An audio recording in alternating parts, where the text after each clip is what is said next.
Yes, and welcome back to Normski TV and the What's Going On podcast.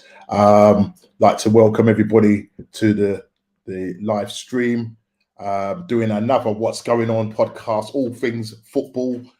So much to talk about, and I have got a couple of my friends coming on.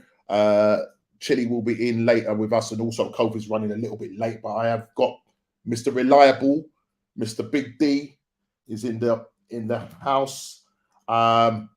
If you're new, subscribe.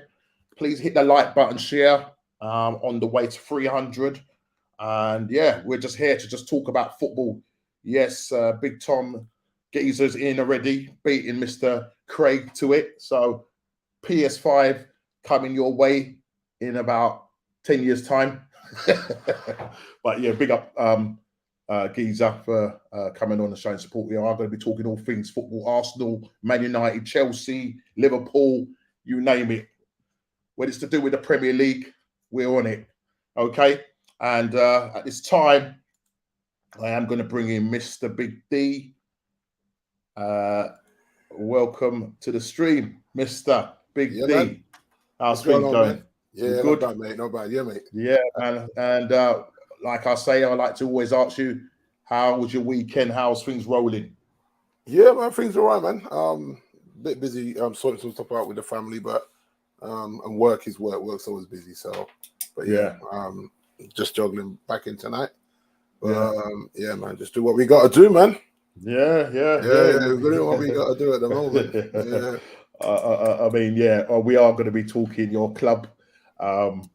And there's so much. I mean, you guys just can't stay at the headlines, mate. Do you know what I mean? Keeps on giving, my friend. I'll tell you, if you was employed by Man U, you'd be a millionaire, D. I'm telling you, just be the media spokesman or something. Listen, bro, you know what I mean? Positive spin or whatever, you know. But goodness, it is what it is, man. But yeah, we are going to be talking all things football, and obviously, in my if you saw in the live, on the actual title of the show. Can Arsenal do it?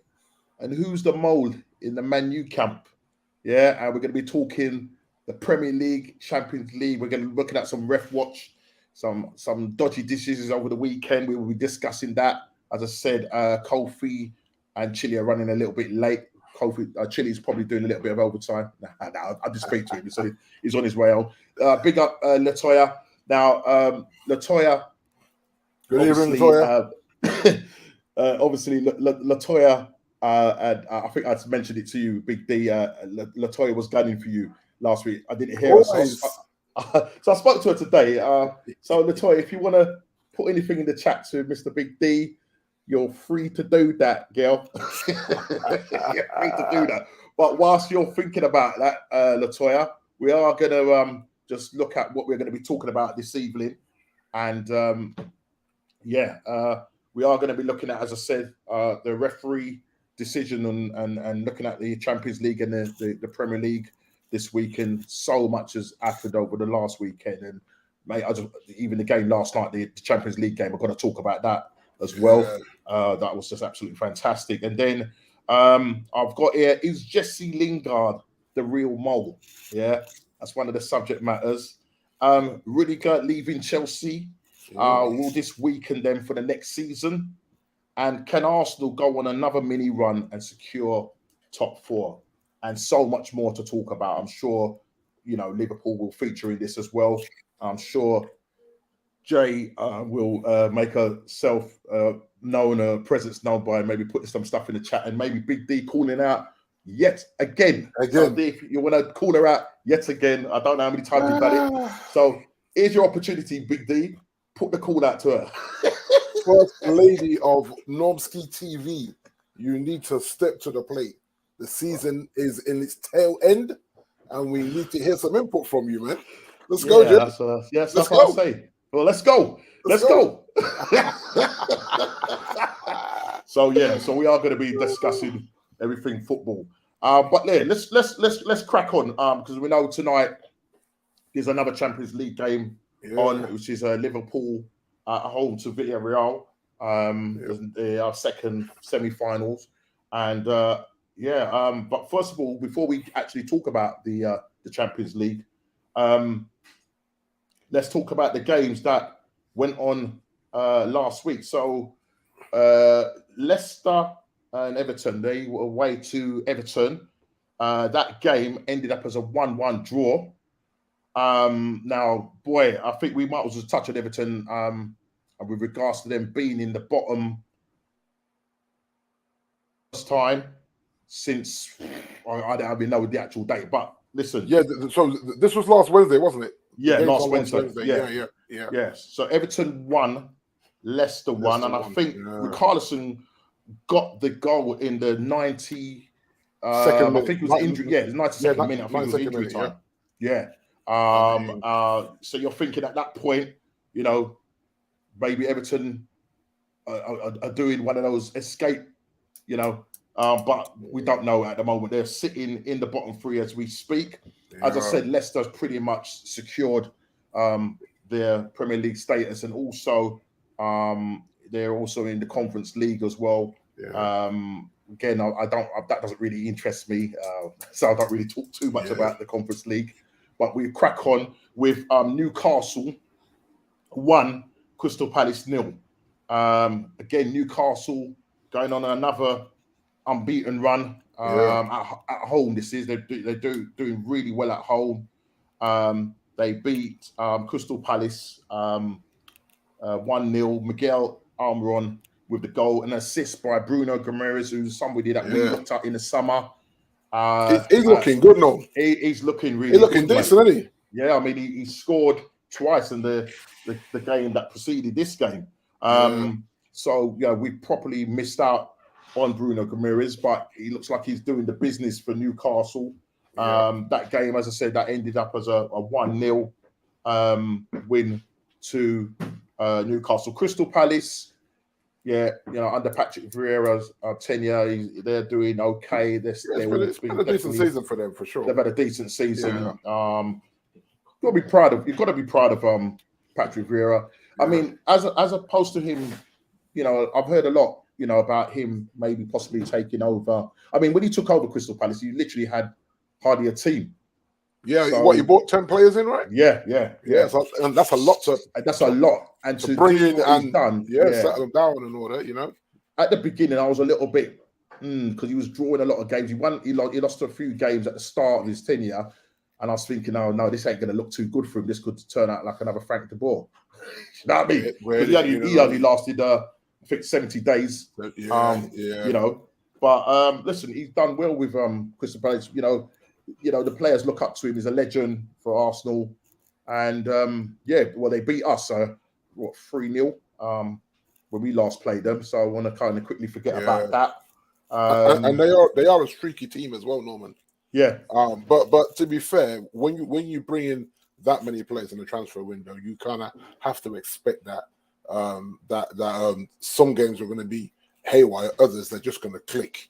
Yeah. Depends on the combinations of how it is. But I think in general, seeing out the season the way they are now, you're just thinking fair play, because I suppose a lot of people would have thought when all them players left, thinking, man, these man's going to get relegated, bringing all these players, and if it don't work, and there was more negatives than positives, and he flipped the script pretty quickly. I mean, just out of curiosity, your thoughts on as I've heard some Arsenal fans say he would be a good fit. For those people that want Arteta out, he would be a good fit at Arsenal. What are your thoughts on that?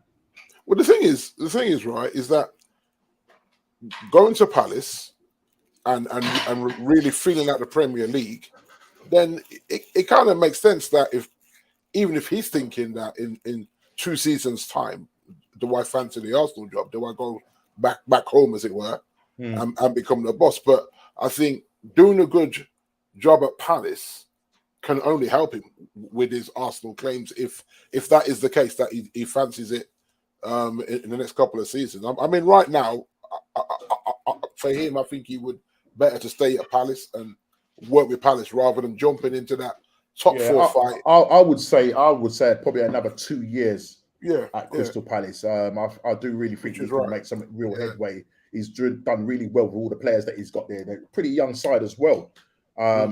Mixed with some experience as well. But I think what the problem is that, and he's got a lot of experience under his belt. You know, he's managed at youth level, the under 23s when he was at Man City. Then he went to America.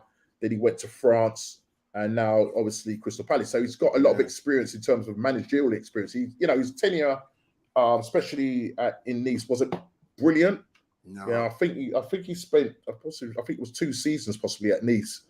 I might be wrong, but 2 seasons at Nice. But I think fair, he probably wouldn't have got much money either. Normally, It's like, we'll just work with what you've got.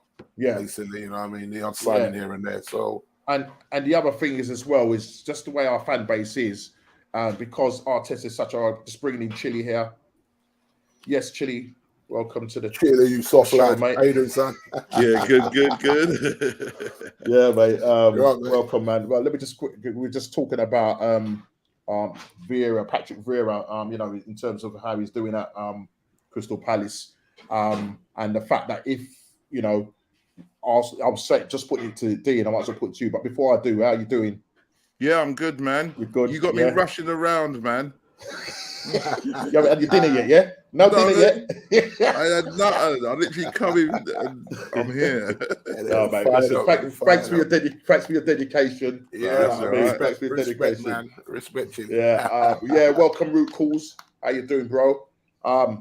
Yes, brethren, Vieira was turned down for the Arsenal job twice in our board's ambition to sign novice Arteta. I don't know if our board would employ a black manager. That's a bit of a debate there, guys. What do you think of what Root Calls is saying there? Boy. The thing is, because there's just not enough black managers, you know what I mean? There's probably a lot of truth in that statement, which is really unfortunate. But you see how easy it is for people like Big Sam and Frank Lampard to get jobs just like that. The moment someone gets fired, 10 managers like that on that merry-go-round. Exactly, Chile. Yeah, you know, Paul Ince is a crazy man, so no one's going to touch him. But then there are still others. You know what I'm saying? What about Sol Campbell? Exactly. Because to be fair to Sol, your favorite player, Chile. Yeah. To be fair to Sol, he went to the lower leagues, and that's where he is now, right? So it's not like he just big up his chest and said demanding a Premier League thing. He's gone to cut his cloth in the lower leagues, which is a lot harder sometimes because you don't get. Yeah, but he did want a bigger club because he was saying all that about he should get opportunities. Yeah. But I think a lot of it is to do with how he treated us all them years ago. People don't like dishonest people, no matter what. Yeah. The man's got no scruples. And so probably let himself down as well in that sense, you know what I mean? And then if he goes into the interview with that attitude that I deserve this job, maybe. Yeah. And then you have to wonder as well, how many interviews is he even getting? Is he even spoken about when it comes to someone getting fired? You got Floyd. The merry-go-round is ridiculous, isn't it? You got Floyd Hasselbank as well. Jimmy Floyd Hasselbank. How many of them wanted to do management now? Did Jimmy Floyd? He did, didn't he? Yeah, he's managing. He's currently managing. The team is managing. Oh, jeez. The team is managing. Begins with B. Oh my God, I can see the team because he managed them before and then he left. I don't know if he got sacked. Not in England. Yeah. Oh, he's managing in England. Yeah. I remember him on Sky. If somebody could just let me know what it is, put it in the chat. It begins with B, and I not. Oh God, it's not Bradford or something like that, is it? No, it's not Bradford. It's not Bradford. Barnet. It's not Bradford. No, not Barnet. It was. I'm sure it's a League One side. Where's my phone? I'm sure it's a League One side. If anybody knows, just stick it in the chat. Again, Root Cool says, "Man sees how football is. Vieira worked under Pep, but it's the novice Coleman Arsenal that they employ."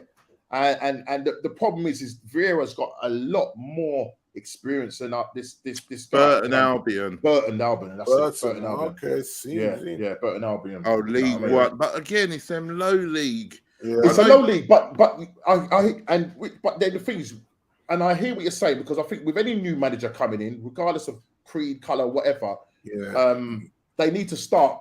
Yeah. You know what I mean? Look, I mean, there are some managers that you Can I just say Frank Lampard, Wayne Rooney, Steven Gerrard. Yeah. They started Championship and Scottish right? Premiership. Yeah. I mean, Steven Gerrard. Yes, Big Chris, how you doing, bro? And yeah, there is a trend there, isn't there? Yeah, and a horrible one. Steven Gerrard started at again under 23s, and obviously we know that they're getting him ready for the Liverpool job in a few years' time, and then he's gone to Rangers and now Aston Villa. Yeah, so that's where he's kind of like cutting his cloth at the moment. That's 2 big clubs, no? Yeah, because Aston Villa off the bat. Because Aston Villa are European champions, mate. They've won it. Got Diego, Crystal Palace. We got every time. So they got history as well. Yeah, they got history. They have a nice stadium, nice training ground. They're Champions League side as well. They won the Champions League. So, and I hear what you're saying. And coming back to the whole thing of Vieira managing Arsenal, I think because of his legendary status there, and because of the Arsenal fans, because we turn so quick on our players, you know what I mean? I just think, personally speaking, that will just tarnish his legacy. I think if he does another 2 years at Crystal Palace, and I think he will do really well with them. Yeah, I really do think he's gonna do really well with them. To be honest, if he gets that Palace team fighting for a European spot, Europa League, that will be an absolute because Crystal Palace. You see the progress there then. Yeah, because Crystal Palace are normally a mid-table side, but if he gets some, fighting for a European, Europa, even Conference League, that would be big up, Mr. Craig. How you doing, bro? Craig, yes, Craig. What you saying? Man like Craig, a man like Craig, man, our main man in the house, waiting for those one-liners, bro.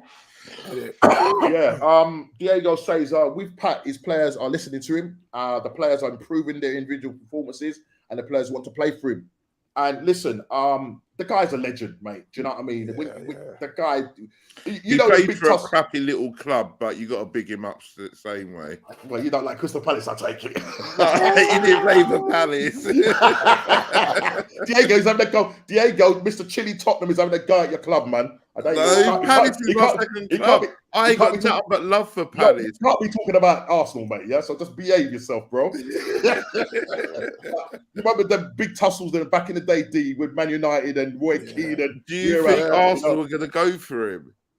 Oh, for Vieira. Patrick. Listen, it's been. He's done a much better job than Arteta. Yeah. I mean, Pepe would. I think he would thrive under Patrick Vieira. Absolutely. Great, agree with you there, mate. The Patrick Vieira thing will be a huge call by the American owners. See, look, me and Root Cause. That's my second team. Yeah, and to be fair, when I lived in South Norwood, I used to go with my nephew to Palace just to watch Premier League football. Yeah, man, they go Palace because it's literally down the hill. Just down the road from South Norwood. And my sister-in-law lived on the hill. And if you use the binoculars from the back bedroom, you can see into the ground. Not like you got the radio on and with the binoculars watching the football. Man. A few times I went to Sellers Park and watched Premier League. That's the good thing about those smaller grounds. If you live near there in a high rise or something, you can watch some free football. I mean, listen, as I said, he's doing really well. At Crystal Palace, this Alisi guy, bro, I'd love him on our side. Brilliant player, and he's doing really well under Patrick Vieira. Plays on the right hand side, really good player. Where did you buy him from, Diego? Where did he come from? Because he came from what was it, a non-league side or is it? Who are you talking about? Alisi. Okay. No, he wasn't a non-league side. He must have been. No, he wasn't non-league. I think he went for. Was it something like 4 million or something? It's some ridiculous price. Wow. Right. Brilliant player, man. Really like him. Definitely brilliant, good winger, strong, quick. You know what I mean, and very skillful. Do you know what I mean? But this is the key, though, right? I think gone are the days of splashing out all this huge money and playing and paying this Brexit tax when there are players all over the world just as good for a fraction of the cost. That's it, QPR. That's right, yeah. QPR. And this way you're good scouts, and you know what I mean. We ain't had good scouts for a long while, so that's why they got fired You know what I'm saying? But you know, hear me good. No one should lose their job. But if you've done your job that poorly for 10 years, you need to get fired. Simple as that. It's time to go. So start again with this. And I hope these scouts start finding some youngsters that we can kind of go, wow, look at this man. Don't even know him, but man's balling out. Man's bedding in quickly. And this is what Patrick's done with some of the youngsters coming in. He's just got them focused and coached them. Yeah. I mean, he outwitted when we played them. He properly outwitted. Bare teams he's outwitted, man. He's done a really good job. And like, obviously, he's not my favourite person because he's an Arsenal or the Arsenal connection. But you've got to like him, man. Yeah. You got to like him. Yeah. Diego says, but he's a childhood Chelsea fan. Chelsea fans already want to poach my Olyssi. Unbelievable. No, he's a good player. They've got enough players on loan, man. Seriously. And they've got who's that other guy? They've got Easy. Yeah. I can't remember what game it was. I seen him do one piece of skill, man. I can't remember what game it was, man. Literally put the man on his bottom. Yeah, there's some techie players there, man. Techie players there. And boy, I tell you, they got some good young players. But I mean, if I don't want to go into no debate now about who's better out of Olyssi and Ezra, comparing to the likes of ESR and Saka. I mean, Saka now has got 11 goals now in the Premier League. ESR, I think 10. So I think probably that's where we probably. But they're playing at a much bigger club. Oh, you put Saka in. Can you say that again, please? Yeah, you're much bigger than Crystal Palace. I'll give you that. No, can you just say about the bigger club? Say it again. Yeah, you're bigger than Crystal Palace. I'm here. So is West Ham. So is Tottenham. So is Chelsea. Shall I continue? Man is nearly choking on what he just said there. But if you put Saka in Crystal Palace, he ain't scoring that amount of goals.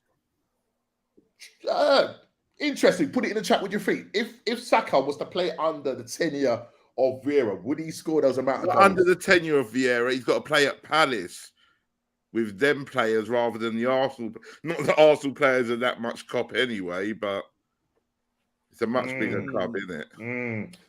Diego's 3-0. Yeah, Diego. Yeah, well, I get it, Diego. I get it, mate.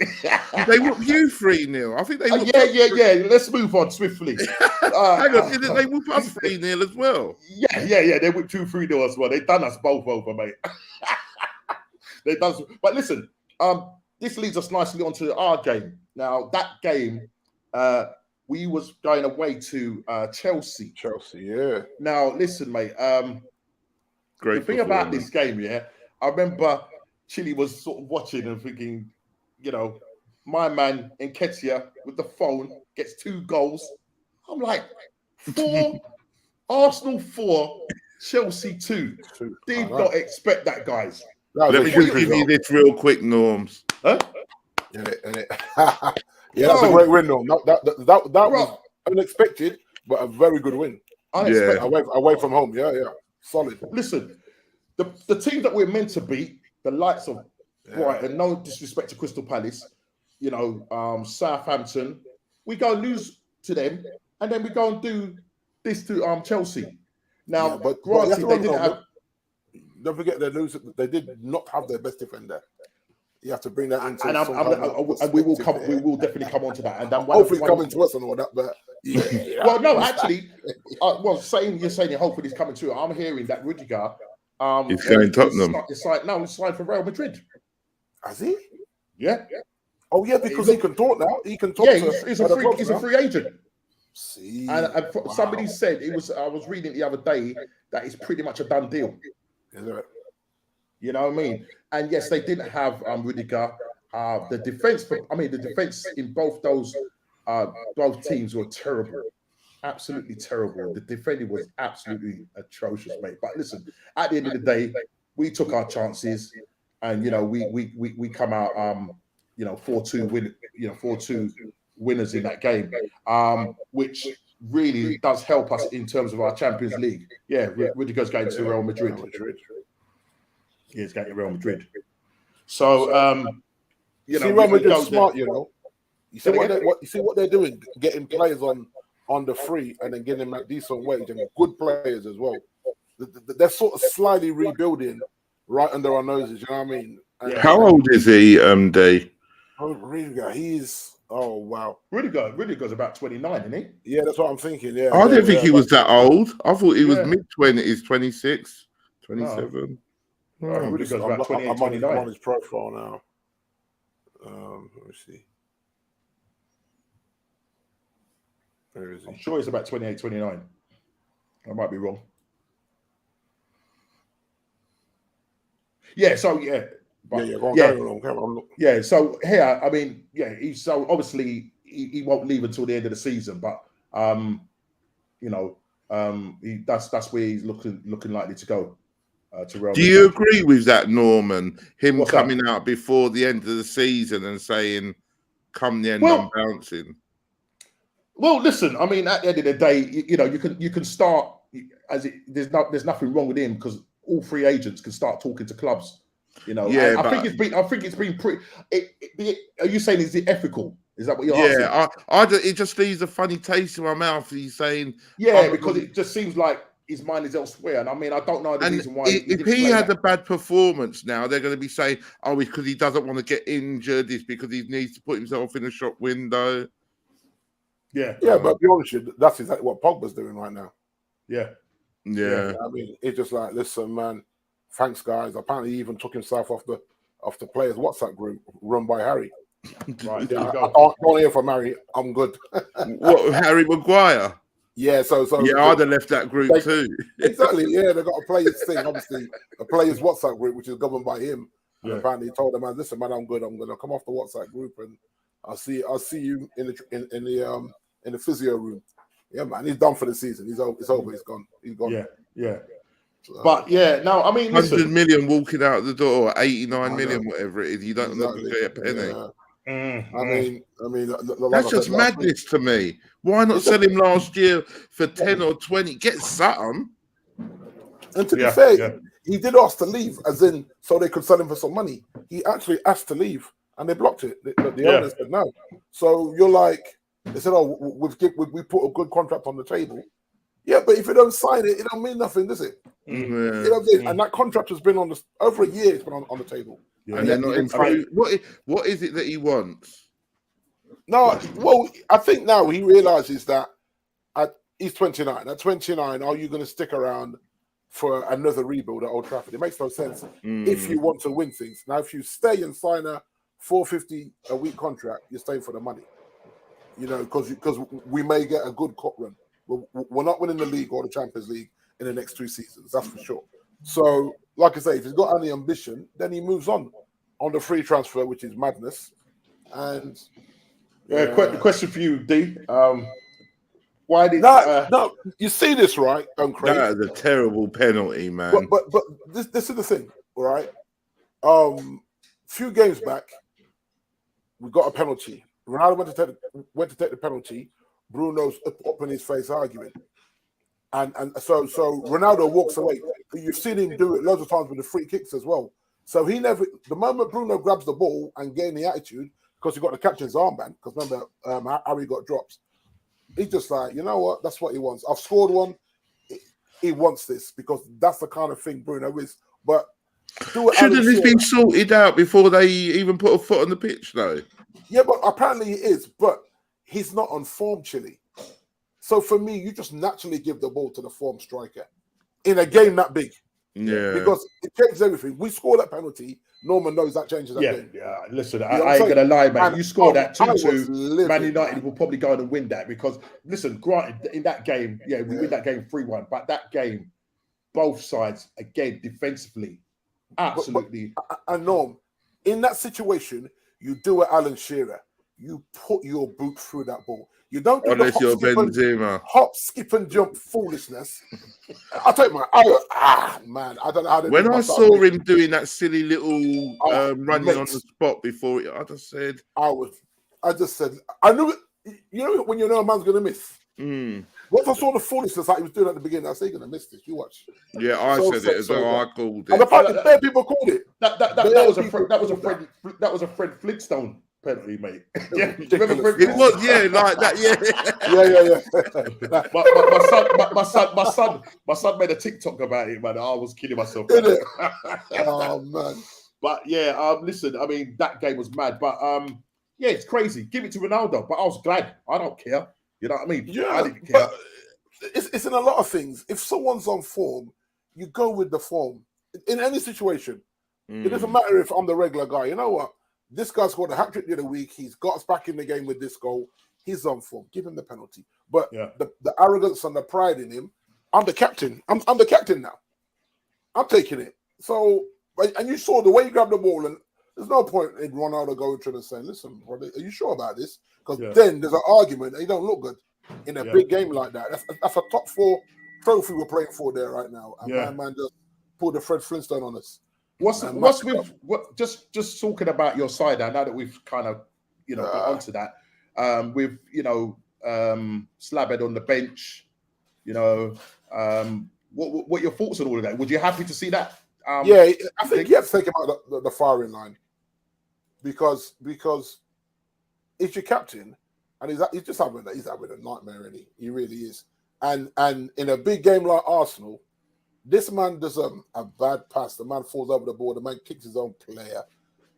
I mean, he's going to get destroyed, isn't he? And I think he's done him a favour there. Yes, I think he's done him a favour by benching him. Now, Harry won't see it that way because, again, very arrogant. You know what I mean? He'll tell you that, listen, 3 managers have started me. They think I'm that good. Bro, you're not. But looking at that game, he wasn't to blame. Listen, because the defending by Varane, mate, D, come on, man. What's going on? What's guarding, mate?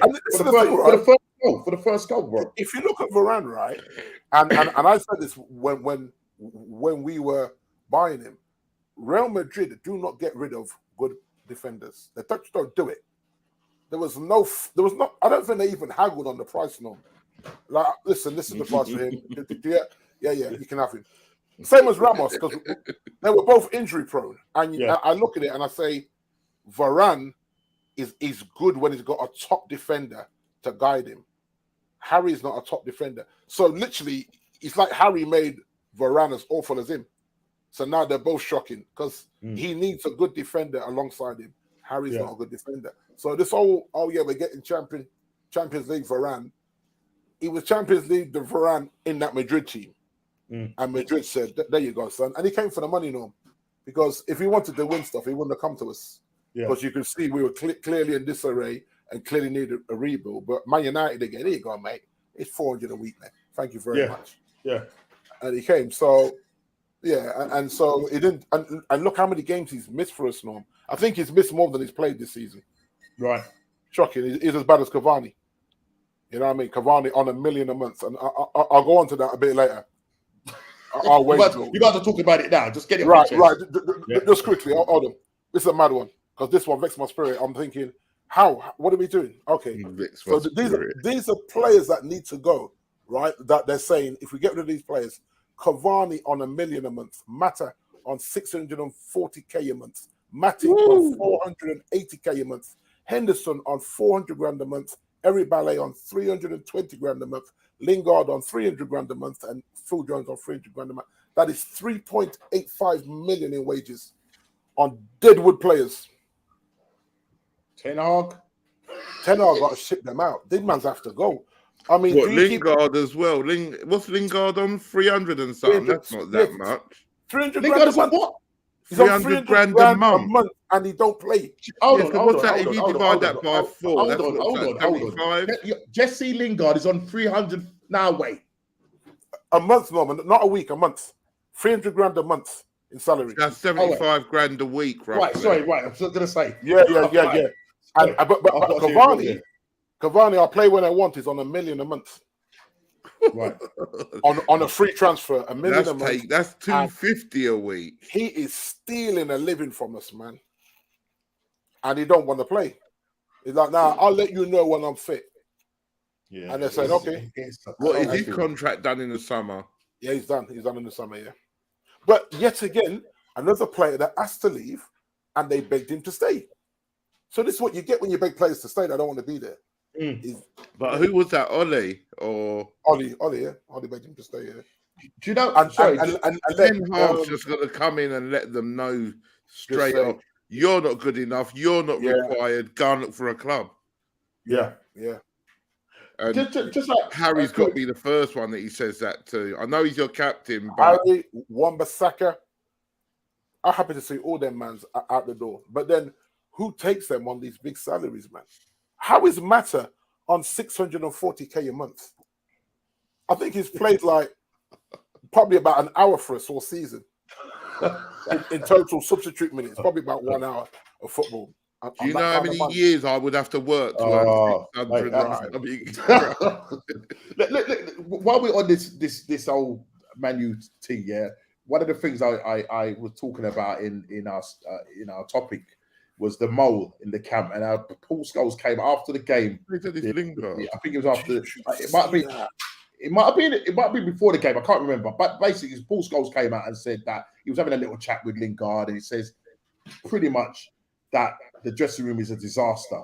So I asked you the question: we was talking about who's the mole in the camp? This has been going on for a while. Little stuff leaking out. Now, is Jesse the real mole in the camp? No, it's not just Jesse, but you see what Scholes did, right? Scholes said, "I know Jesse won't mind me saying this." What kind of BS is that, man? Excuse my French. Honestly, why would you do that to a player that is currently playing in that squad, regardless of... He's got to go in that dressing room at the weekend. Exactly.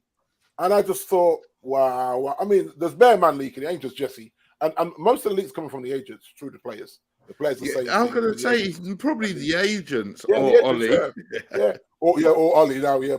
I bet Ollie. Yeah, he's telling some stuff. But you had don't forget you had Harry's sister leaking stuff as well. Harry Maguire's sister was leaking stuff as well. Yeah. So they were all on it, all taking backhanders from the papers because they're not actually football people. They're people associated to the footballers. But yeah, he painted. No one would trust Jesse now. No one would trust Jesse, and that tells you.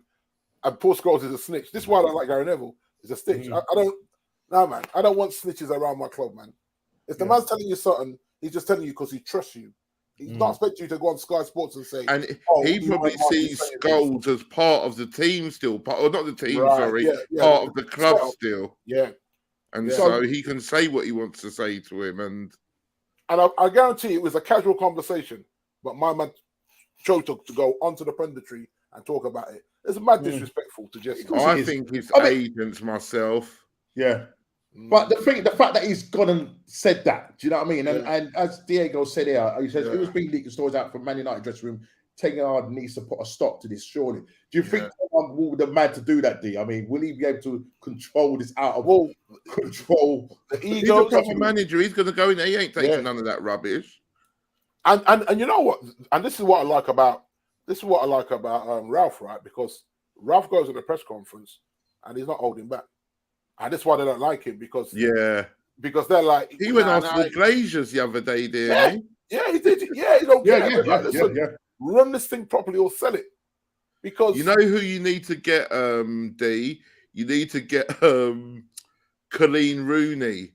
She'll figure out who it is. Yeah. But you know, I looked at the Elon Musk thing. I don't know if you saw on our Mansdale chat, Norman. We were talking about 44 billion for I didn't engage because mate. I know, but you know what? And I think I said there. I said, listen, he can afford to buy Man United for 5 billion, put 1 billion in transfer kitty, and say, "No, go and run Man United for me, please," and not even lose a night's sleep over that. His bank balance won't look any different, right? And I'm like, bro, come and buy us. Forget Twitter, come and buy us. Just like that. Twitter. No, but who is it that I see that's trying to buy Chelsea?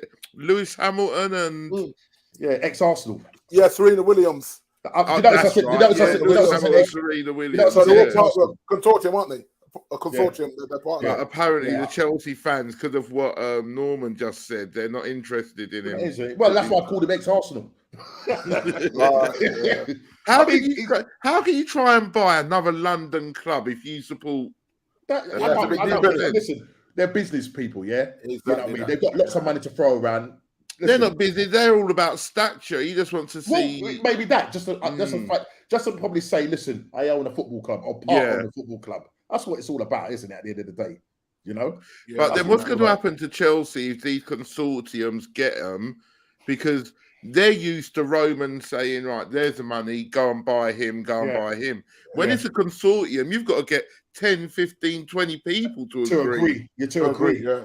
And I suppose, does that change, you know, it wasn't part of the topic, but does that change, you know, the whole dynamics of the way Chelsea is going to be run going forward? Because with Rudiger leaving, one of the things that Rudiger, you know, was the reason Tuchel came out and said the reason why Rudiger ended up saying that he wanted to go, because he just felt that at the moment, the way things are going with Chelsea, the uncertainty with the buyout and everything, you know, he's felt that was the time now to move on. And with the new owners coming in, the way Abramovich works, you know, listen, if you ain't cutting it, you might win an FA Cup or you might win the Champions League. The following year, if you don't get in a certain place, you're out. Yeah, it's gone. Yeah, because they're sacking higher. But with their policy, they always win some kind of trophy. Do you know what I mean? So I'm just wondering, with will the new owners that are coming in, or this consortium, I think the dynamics are going to be a lot different. Yeah, and you have to remember as well, if they float on a stock exchange like what we did, like this is why we take so long to buy players at Man United, because on American stock you have to alert them that you're going to do a trade, as it were. They call it a trade rather than a buy, and then that affects the way their stock is pushed on that day, the day they spend the money. So that's why it takes all 6 weeks to sign one man, because it's going through all of this circus before they can say, right, commercial FC, mate. Exactly. Mate. And Chelsea don't really want that. I mean, Chelsea not having Roman, I think they're going to feel that in the long run. Because Roman loves football. He just says, here's the money. Yeah. There's no real messing about. And Norman said that whatever that model worked, that model was just chuck money at it. Yeah. Because look at the amount they've spent. It's unbelievable what they've spent in the last 20 years. Yeah. Well, I said a thing out. And sacking Mourinho, paying him off, bringing him back, and then sacking him and paying him off again. Yeah. That was nothing to a consortium's not going to allow that. They're not going to allow that. No. They're not going to allow that. Well, if you look with this, we got Mourinho to sign an extension, and then firing that same year he signed the extension. I think he walked away with like 22 million or something stupid. And I'm like, yo, he just signed an extension. What are you lot doing?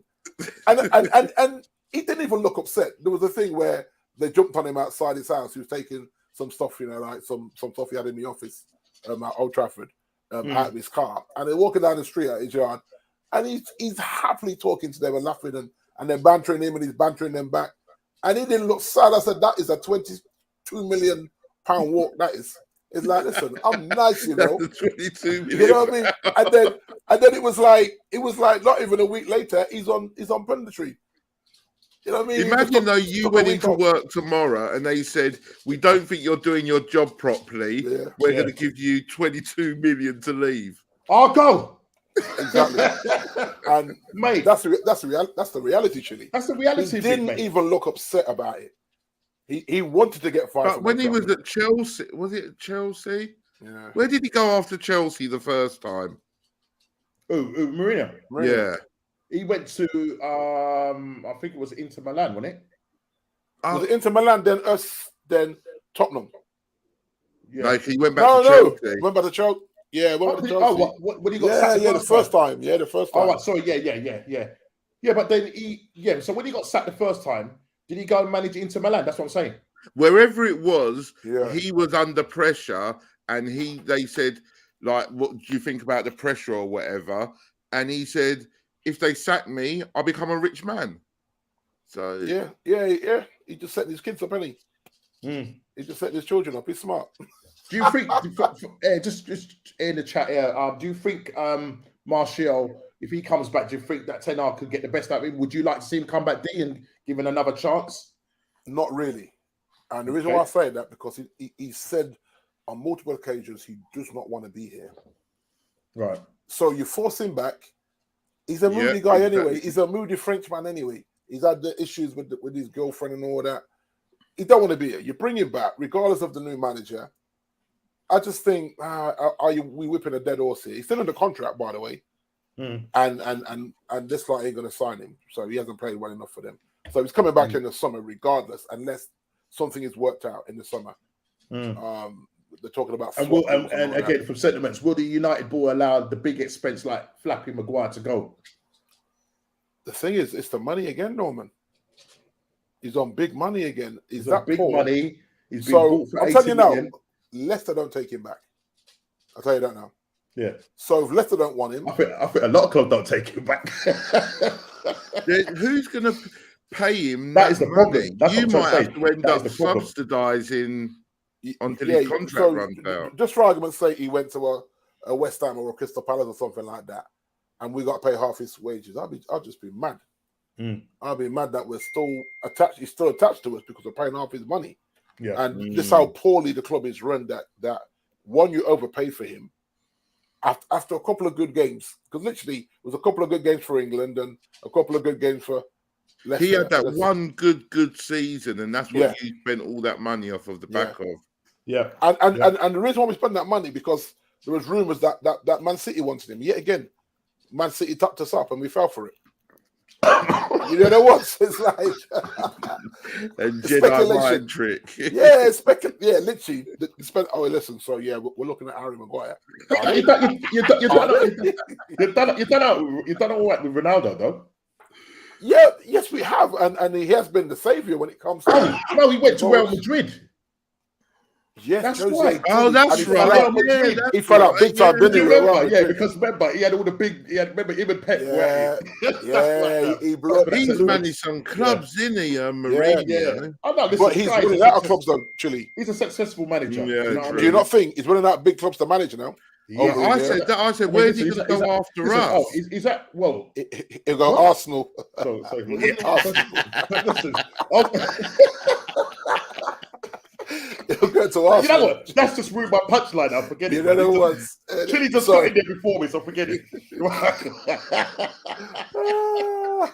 But what's Diego saying? Lewis Hampton is an Arsenal fan. I'm sure he could end up being part owner of Chelsea. Not bad from driving carts to F1. Listen, bro. Listen, if he's got it, it's up to him where he spends his money. But bro, man, come and invest in Arsenal, man. Chelsea fans will never accept him. You can't do that. Wait until Arsenal's up for sale and then try and buy them. Yeah, try it. It'll cost you a lot. It cost you a lot of billions. It probably cost you £37.50.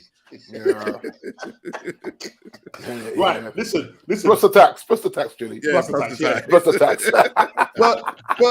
Burnley 2, Southampton 0. Now Burnley are fighting, bro. They're fighting. Burnley are fighting, and I think it was after this game they were saying if Burnley wins this game, I think it was this game, or tell a lie. I think they played on the Sunday and they drew. I think they won 1-0. But it meant that if Everton lost to Liverpool, that Everton will drop into the drop zone. Yeah. So I think Burnley beat. Who did they beat? Was it 1-0? They beat someone 1-0. Let me find it. I think it was a Monday Night Football. Yes, who's got 3D? Is it Everton? Yeah, Everton, Watford, and Norwich. Yeah, they beat Wolves. And Everton have a game in hand. So Everton over Burnley, yeah. They're on 29 points with the game in hand, and Burnley are on 31 points. Okay, so with the game in hand, isn't it? Yeah, tell me, guys, what do you think? What do you think? What's going to happen with Everton? Seriously, put it in the chat, guys. Do you think, that Frank is going to take Everton down? I mean, if you look at their next fixtures. D, if you got that up, if you look at their next and fixtures, who's that? Look at who was the manager before Swank? No, I call him Swank. What's the name? It was Ancelotti. No, Rafa. Benitez. Wasn't it Benitez that was there? Was it Benitez directly? No, hold on. It was Benitez. Yeah. Remember, the fans didn't like him, obviously being ex-Liverpool, and it just didn't resonate. You know what I mean?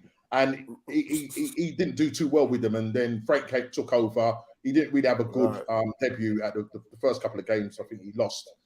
But so they're home to Chelsea. They're home to Chelsea on Sunday, right? And then they're away to Leicester on the 8th of May. both those they can lose. Yeah. Yeah. I don't want Everton to go down, if I'm honest. For me, the only reason I want them to go down because of Frank. Should never have got that job. And it will humble him as well. Because now he's got to rethink his managerial career because he's not as good as he thinks he is. Because he shouldn't have them in the mud like that. Not a club like Everton. No. Well, look at what's his face, Neville. He got Valencia, didn't he? Exactly. And he was a disaster. He ain't never going to manage again. I remember when Barcelona, it was just something like 9-0 or 7-0. He was, but you know what? It humbled him to a point, and only to a point, because I think he's still a very arrogant pundit. And you don't like Neville? No, he's a snitch. I like Neville. I did like him as a footballer. I like him more as a pundit. Right? I can't stand Carragher. Carragher's just. This is my thing, right? I'm not saying he's a bad pundit, but I think when it comes to my club, he's got an agenda. You have to remember that he's in a consortium that owns a hotel across the street, right? From Old Trafford. So he gets all this business. So the energy he had for Ten Hag, he never had that energy for Ollie when Ollie was thinking the joint up, right? He was the one that used to go to Ferguson and tell tales on you and Norman. So yeah, Chilly and Norman went for a drink last night, governor. And you know what? You know, before a big game, listen, a friend of mine was in the club and they spotted them. Like they weren't being out of order, but they was in the club.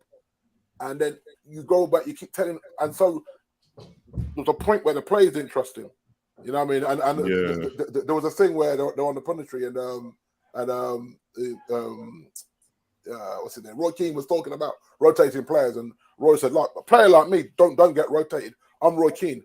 I'm 100% every time I step on that pitch. You know, you can be rotating people like Gary Neville." And Gary said, "No. He said you couldn't rotate me." And he said, I was always there. So Gary, you were our only right back. it's what, like, and you almost picture yourself because there was no one playing in that position. Yeah, but to be fair, he was good at his job, Neville. Yeah. But I look at it. You know what? I actually think Phil was a better player. It was more Phil versatile. Neville. It was a better player for me. I think. You think so? Yeah, I never rated Phil at all. Gary, I thought, was a good right back.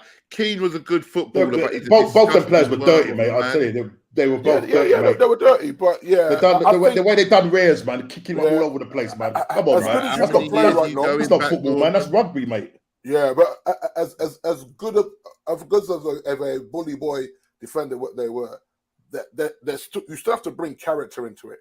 Yeah, you know what I mean. And I think his character, I just wouldn't trust him. It's not somebody I would trust, and he's proven that over the years. And then when he went and managed, after running his gums up as a pundit, and went and managed and realized, I'm useless at this. Had to humble himself and come back home and beg for his job back. Anyone can talk a good manager. And you know, I love his punditry, and I thought if he takes whatever he's doing, I remember when he first came at the Sky, and I remember how nervous he was. He was like standing like I was. Yeah, do I speak now? He was like a breath of fresh air because you had all the old guards there, and I suppose we got this young, just retired footballer. Yeah, you know, I mean, people have a go at Carragher, but I actually think Carragher has assessed our club a lot fairer than Neville has from an outsider. Yeah, but then from an outsider. But then if Liverpool were doing crap, i.e., what you're doing, Carragher would be on Liverpool's case a lot harder than what Neville would be because you think so?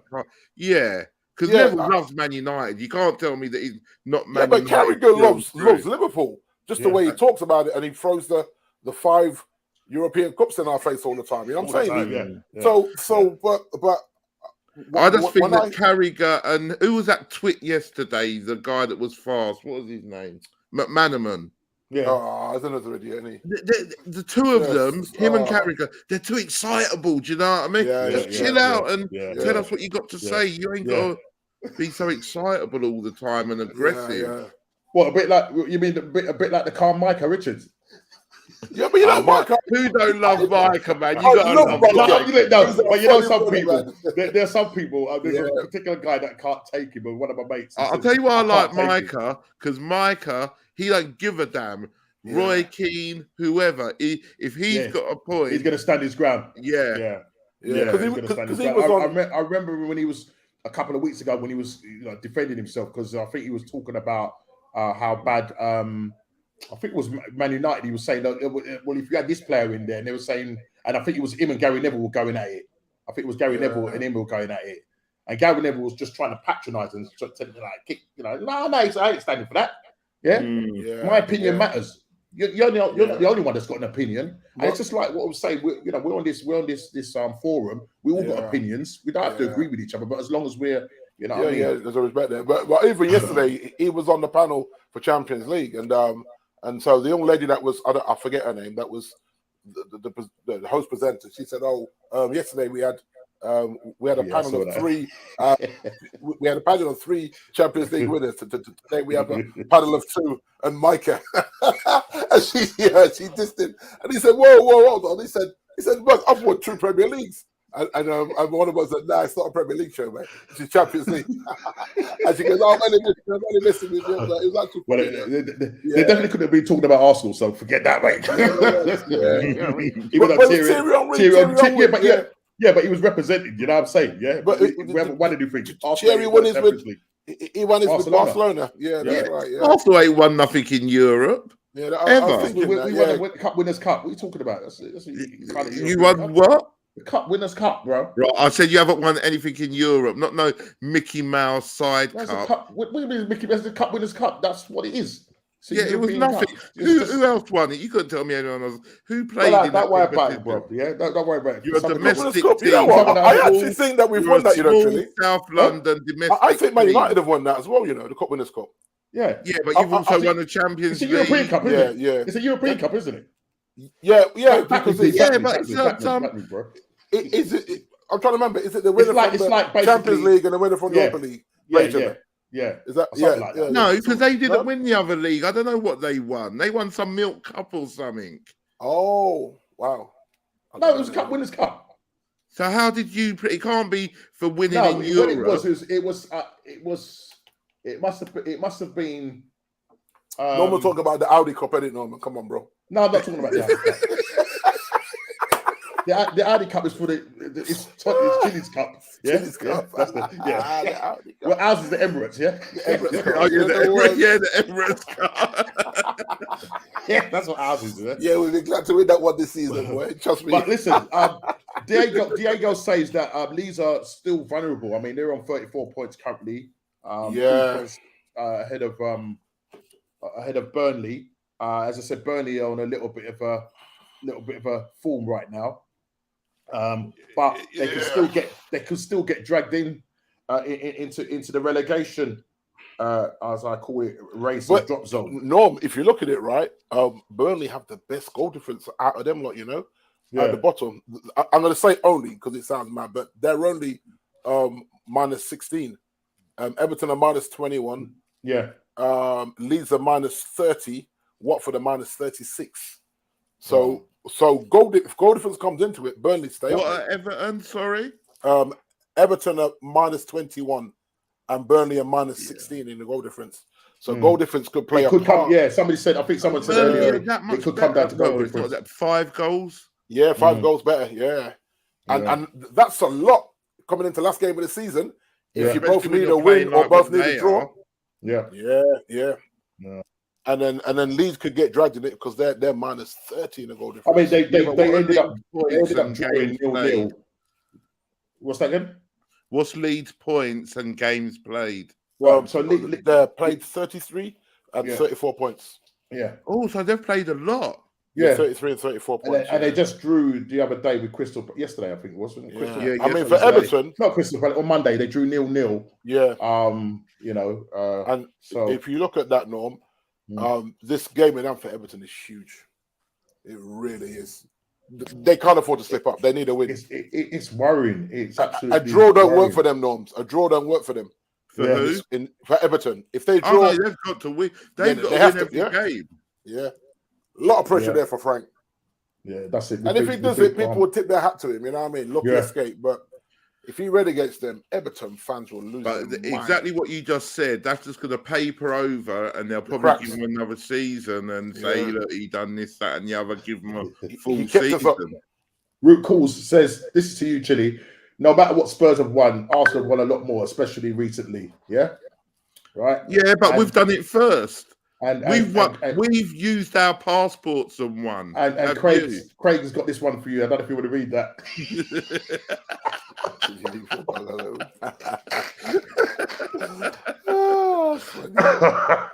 My dog's nice, man.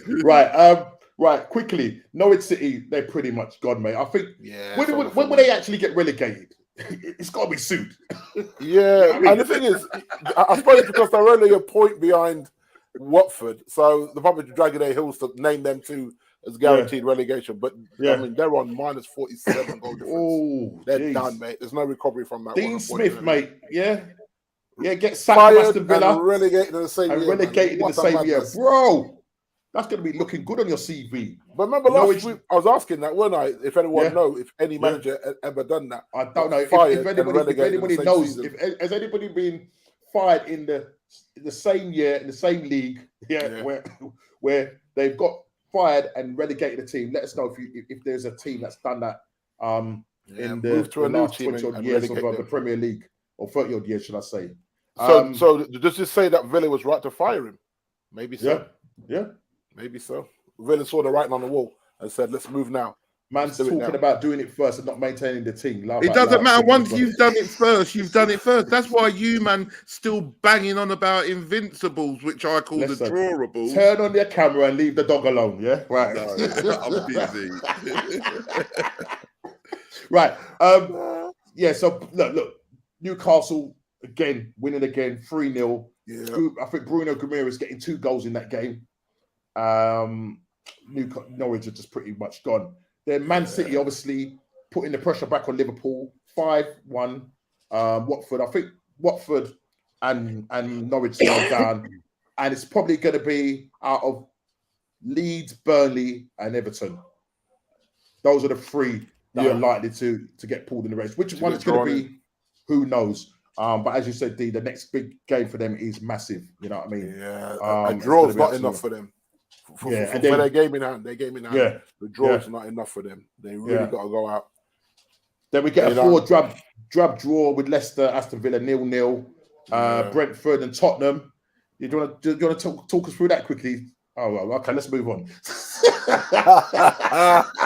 You can move on, or I can talk about it. I don't mind either way. Well, I mean, all I'll say is, what was your result on the first day of this season? Who did you play? Don't worry about what our result was on the first day of the season. Yes, I worry about it because I don't like to see you get embarrassed. Yeah. We had a lot of players out. Right. Anyway, we drew with Brentford. Right. We couldn't get a shot on target. What? Yeah, I mean, you didn't get a shot on target. Yeah, you didn't have a shot on target. Second game in a row. Brentford, mate, I'll tell you what, they're well organised. They're not staying up by luck. They're staying. But then, is it first season? You know, it's the second season that's meant to be the hardest. So is Tottenham bottling it, Chile? Yeah. We do it all the time. Out of us and because one of the topics I was said is that can Arsenal maintain this run? Can they carry on? Our next game, we'll beat you at our place, standard. Okay, fair enough. And we've got West Ham. We've got West Ham. Our next game is West Ham Super Sunday. West Ham will probably beat you as well. Well, they haven't got no. First of all, they ain't got no defenders. Yeah, Dawson got sent off in the last game. So they've got no fit first team defenders. Not only that, they're playing Frankfurt tomorrow. So you know what I mean, we're going to be well rested. I think we'll go to West Ham and beat them 2-1. That's what Arsenal supporters do. They think they make up a little story. Oh, they've got this, they've not got that, and then you'll go and lose. You always lose to West Ham. But now, Norman, does he concentrate? Does Moisey concentrate on trying to get into Champions League through the back door by winning this tournament? This is the other question. Say if we get 4th place, and West Ham go on and win the Europa, do we miss out? No, well, I thought you did. The winners of Europa is there in the Champions League for the winners of Europa. So when we missed out because of Chelsea, it's because Chelsea was so shabby they couldn't qualify for that season's Champions League, and they were the holders. The holders have got to play.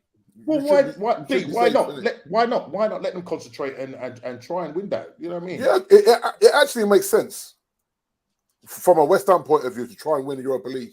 It really does.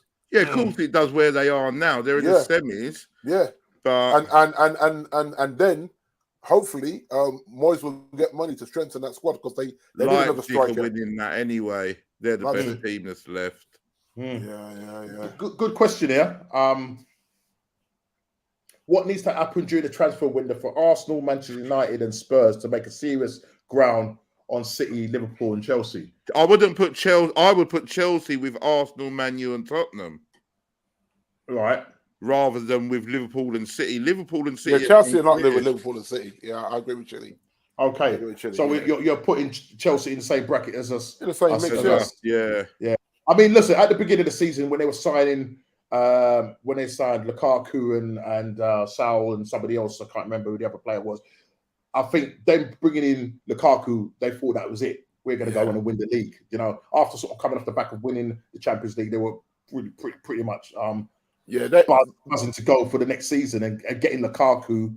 You know, I mean, he returns back to Chelsea, the home where he was before. Now he's back, and the guy has definitely left his Timberland boots on, and he's looking like he wants to go in the summer. Yeah, but to be fair to Chelsea though, Chile,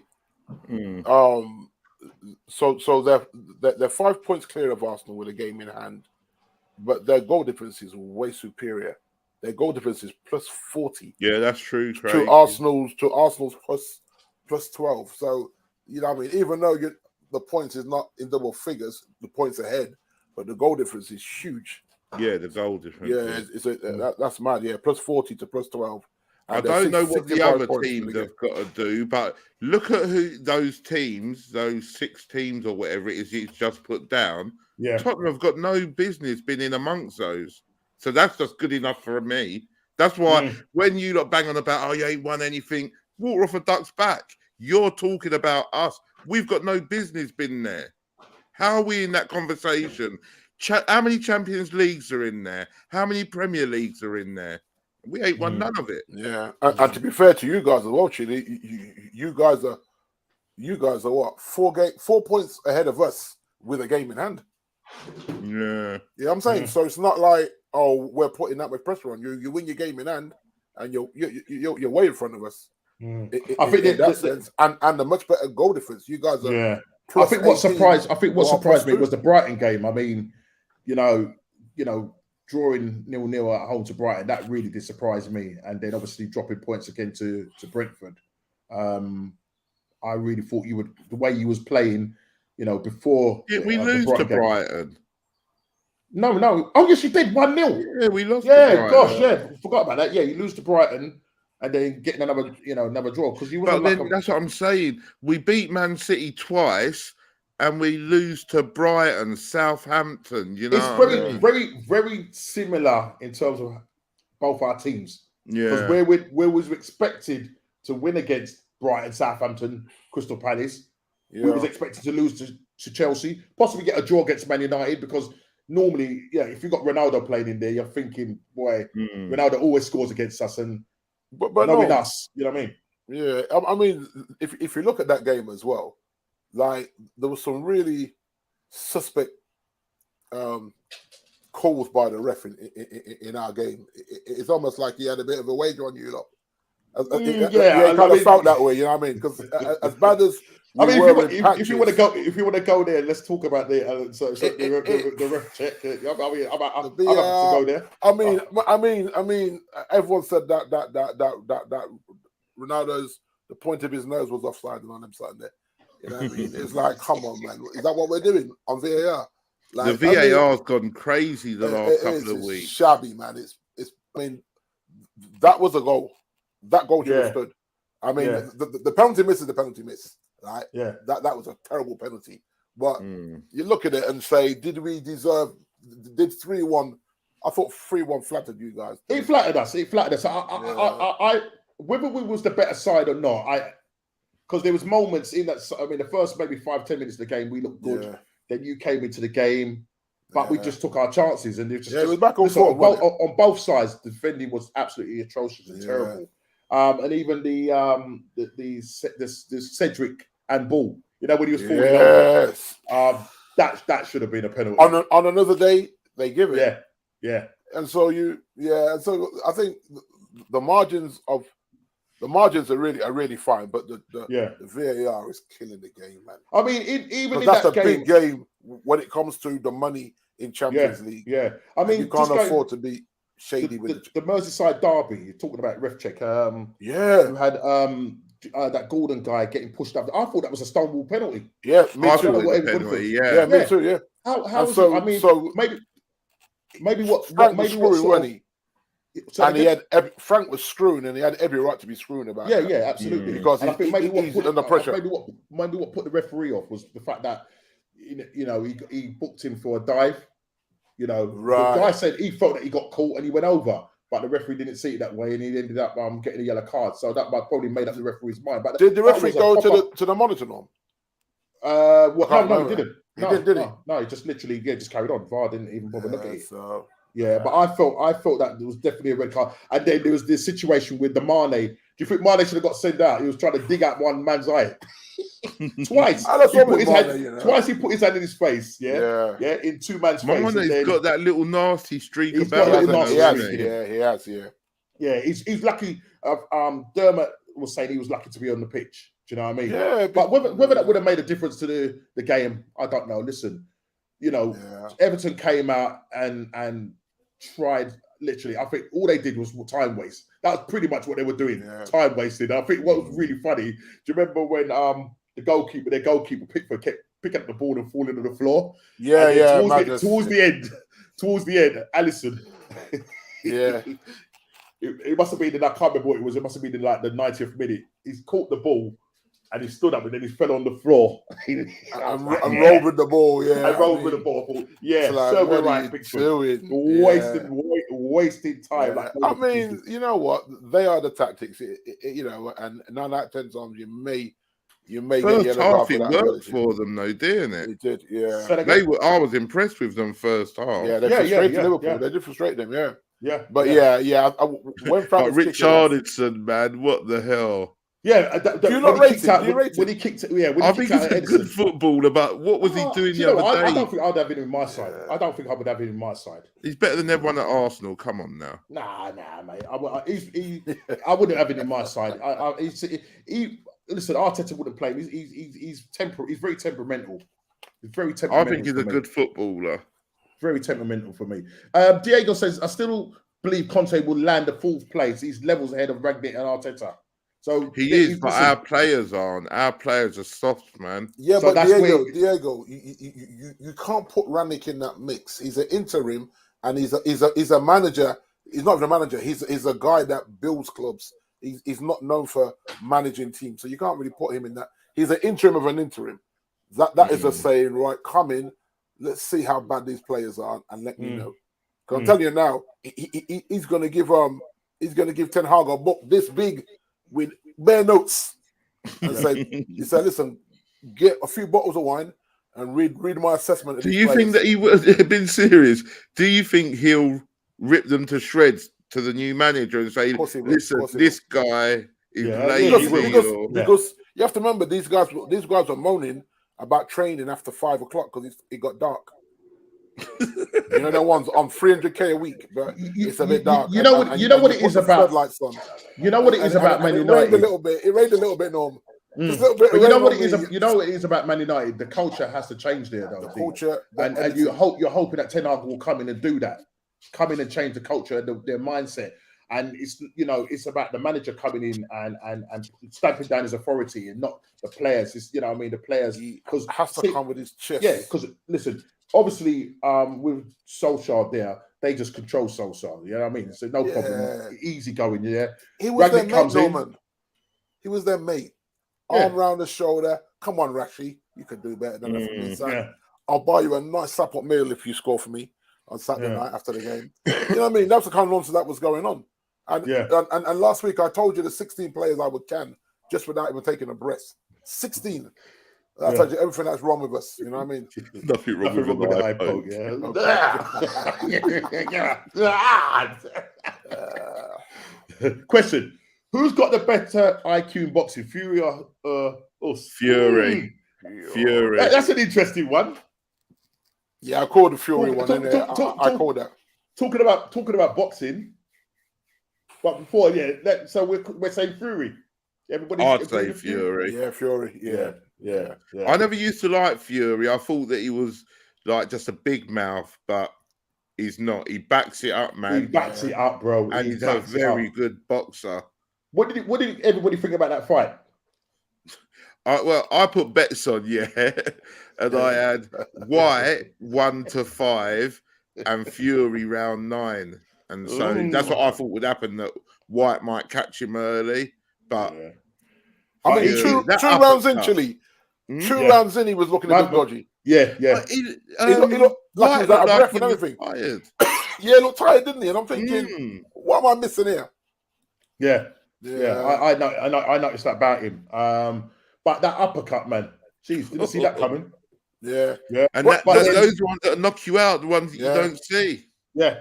But the other thing as well, White has come out complaining and saying that he felt that he could have carried on, but for an illegal push from Fury. What, the push made your legs go like that, did they? Did you see when the ref told him to walk towards him? Yeah, it's like, but Chile, in his head, he said, "What do you mean walk?" The legs were like, "Nah, bro." The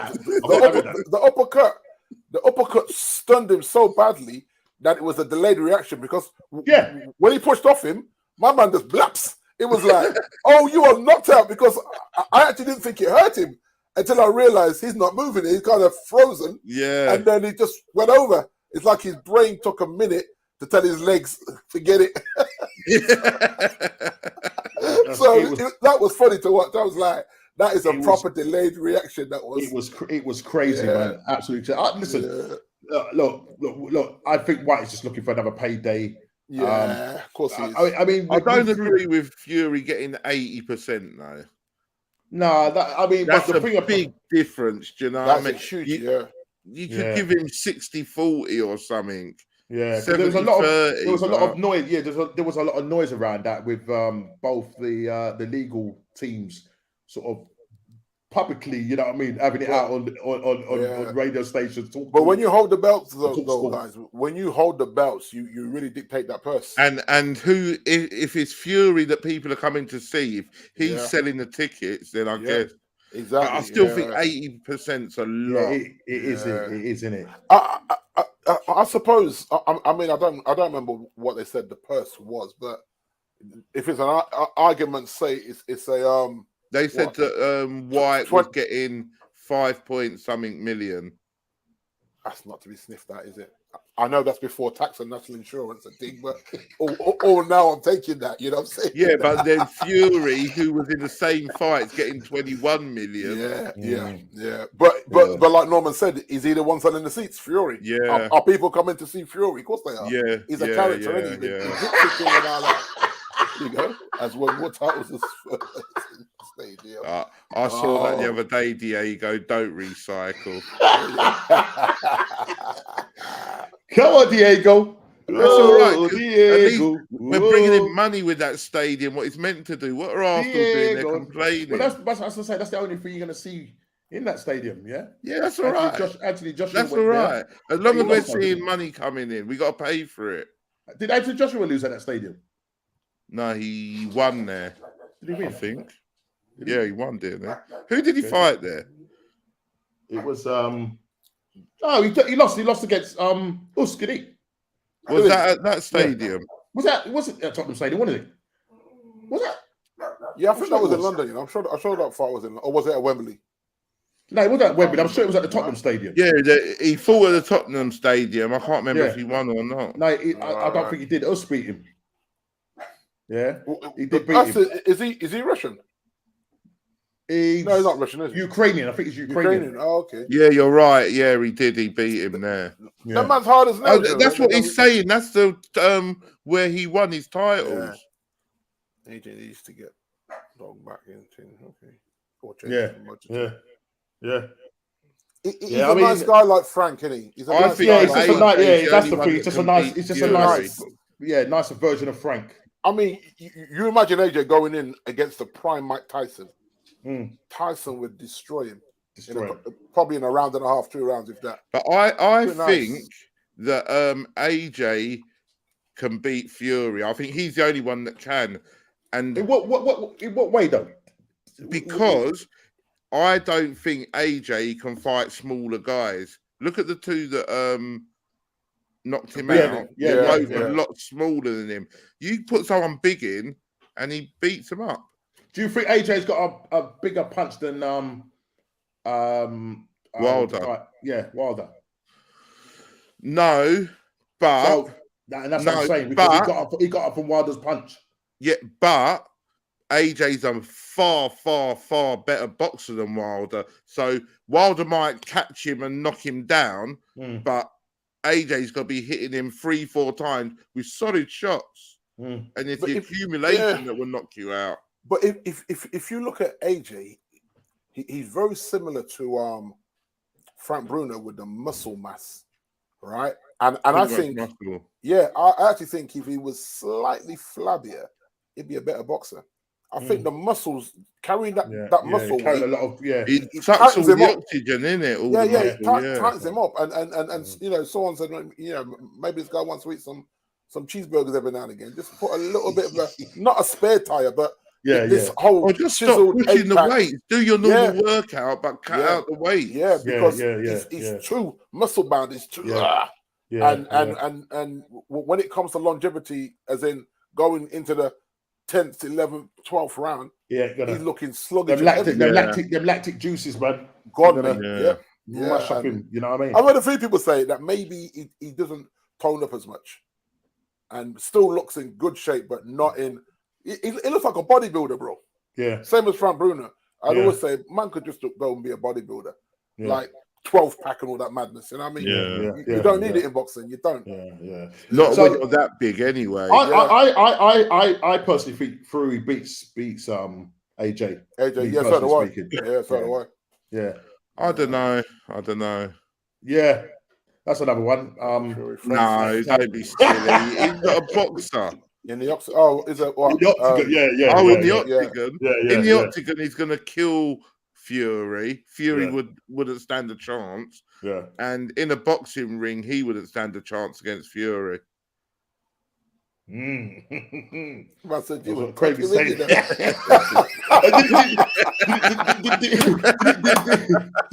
you see what the play? There was a thing going on. You see that?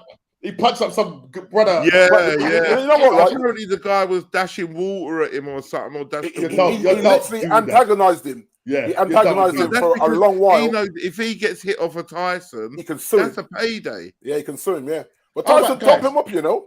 Yeah. How about he gave him a dead leg and everything? Puts him in the leg. Lennox Lewis against Fury. What, back in the day? Yeah. Lennox was hit too hard. He had knocked Fury out. Yeah. David Price put Fury down. Do you know what I mean? So Lennox Lewis for me, man. He actually looked strange with the white. Yeah, I know. It made me laugh. I had to look at him twice and go, "It's Lennox." I got a fake Canadian American accent. Oh, he sounds ridiculous. Come on, bring in the English, man. Bring in the company, bro. He's got a fake Canadian, English, Jamaican accent. It's just a mix up. I think it's all mix up, man. Man like Lennox. Man out Lennox, you know. But now, listen, guy, I see him do some things with Holyfield, with Tyson, man. Those were great fights, man. Yeah, great fights. Yeah, Tyson was over the hill when he fought him, though. Prime Tyson would have knocked Lewis out cold. Right. But they were still good fights, though. I think after Tyson come out of jail, he was never the same. Watch his early fights, man. Yeah, he was a monster. Craig is right. He was a That's monster. That's what White should have done. He should have watched how Tyson got close to those big guys. Big guys. He literally chopped them down, didn't he? It's all body blows, and still they start coming down to protect their body. Down and then blaps. Yeah, bring your head down closer. Good to night. Yeah. Good night, Vienna. Good night, Vienna. It's like chopping down a tree for Tyson. Did you see him and Roy Jones, their exhibition? Yeah, Tyson's in his mid-50s. He'll beat you up, mate. I'm telling you. Yeah, listen. But if you see him on the bag, no man. Remember we had the video Tyson on the bag, and I'm like, man, even the bag, no chance. I wouldn't even hold the bag. I felt sorry for that brother on the plane, though. I felt sorry for that brother on the plane, though. I'll tell you that now. Yeah, but he kept pushing the button until Mike said it. Apparently, he punched him so hard, he gave him a dead leg as well. He punched him in his leg a few times, gave him a dead leg. The man couldn't stand up. They were pulling him off. Man will pull it. I think. And they're like, he probably didn't feel the pain because he was so plastered. Yeah, intoxicated. Yeah, you know what I mean? But yeah, we could talk boxing all night. But listen, I know. But then so far the guys refuse to talk. But apparently the guy's some sort of roadman. He's been in jail a bunch of times, Is he? And he's refusing to speak to the authorities. Okay. Yeah, because they probably got a warrant out for his arrest or something. You know what I mean? Yeah, listen to this one, D. Is a Tyson Fury a Manchester United fan? Get him into the changing room. He'll sort out the Manu players. Yeah, he's a Manu fan, isn't he? Yeah. I think he is. Yeah, he is. I think he is. Him and Stormzy. Yeah. I think Stormzy's a Man United fan as well. Yeah, he is. Yeah, he is. Yeah. But yeah, listen, PSG, quickly. PSG linked with Conte and his Poch coming back. Chili, enlighten me. I always said that's why they gave Conte an 18-month contract, because they want to get Poch back. Yeah. But this is all. Do you think it will happen? From when Nuno, because they only gave Nuno 2 years, remember? We went for Poch and PSG said no, and they said they're extending Poch's contract, which meant that he'll be available in 2 years. Right. We went and gave Nuno 2 years. We got rid of him and gave Conte 18 months. So I think they've still got one eye on Poch. Yeah. Do you think it's a good idea bringing him back? If we didn't have Conte, yes. If we had anyone else, I'd say, get Poch back. Because he brought the team, the fan base, everything together, and he had us playing good football. We got to the Champions League final under him. So, yeah, I'd say bring him back. And that div, what's his name, Levy, sacked him unnecessarily. Why did he get sacked? Because we had a few bad games. We've had a few bad games. After getting you to Champions League. After getting you to Champions League, After getting us to Champions League.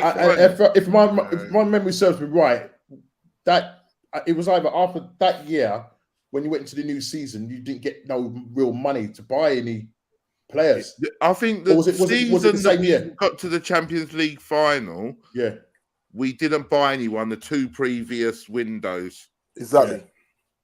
So what does Danny Oliver expect? Exactly.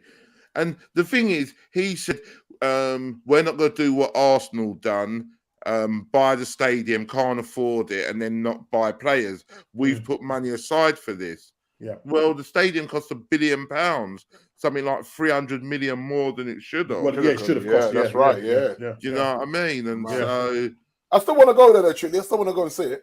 Yeah, it's a nice stadium. You're being bred. Not like the one down the road. Well, I'm open to go there myself and take some jiff with me as well. Some flash, right around the toilet seat, you know. The jealousy on you is palpable. You've got that crusty concrete, whatever. I'll tell you that. No, but that stadium for real does need some work on it, man. So, bro, come the new year, new season. Your stadium? Yeah, man. How did it need work? It's less than 20 years old. That's 2000 and what was it? Did it open 2007? Yeah, so it's not even 20 years old yet. Yeah. Now Old Trafford needs some serious tender-loving care. Old Trafford and some screens. We've still got the giant screens in there. Still ain't got the screens, man. Fix the leaking roof. How do you do VAR? Yeah, I think they've got a couple of iPads. Yeah, it looks like it. Yeah, and those iPads belong to Ollie.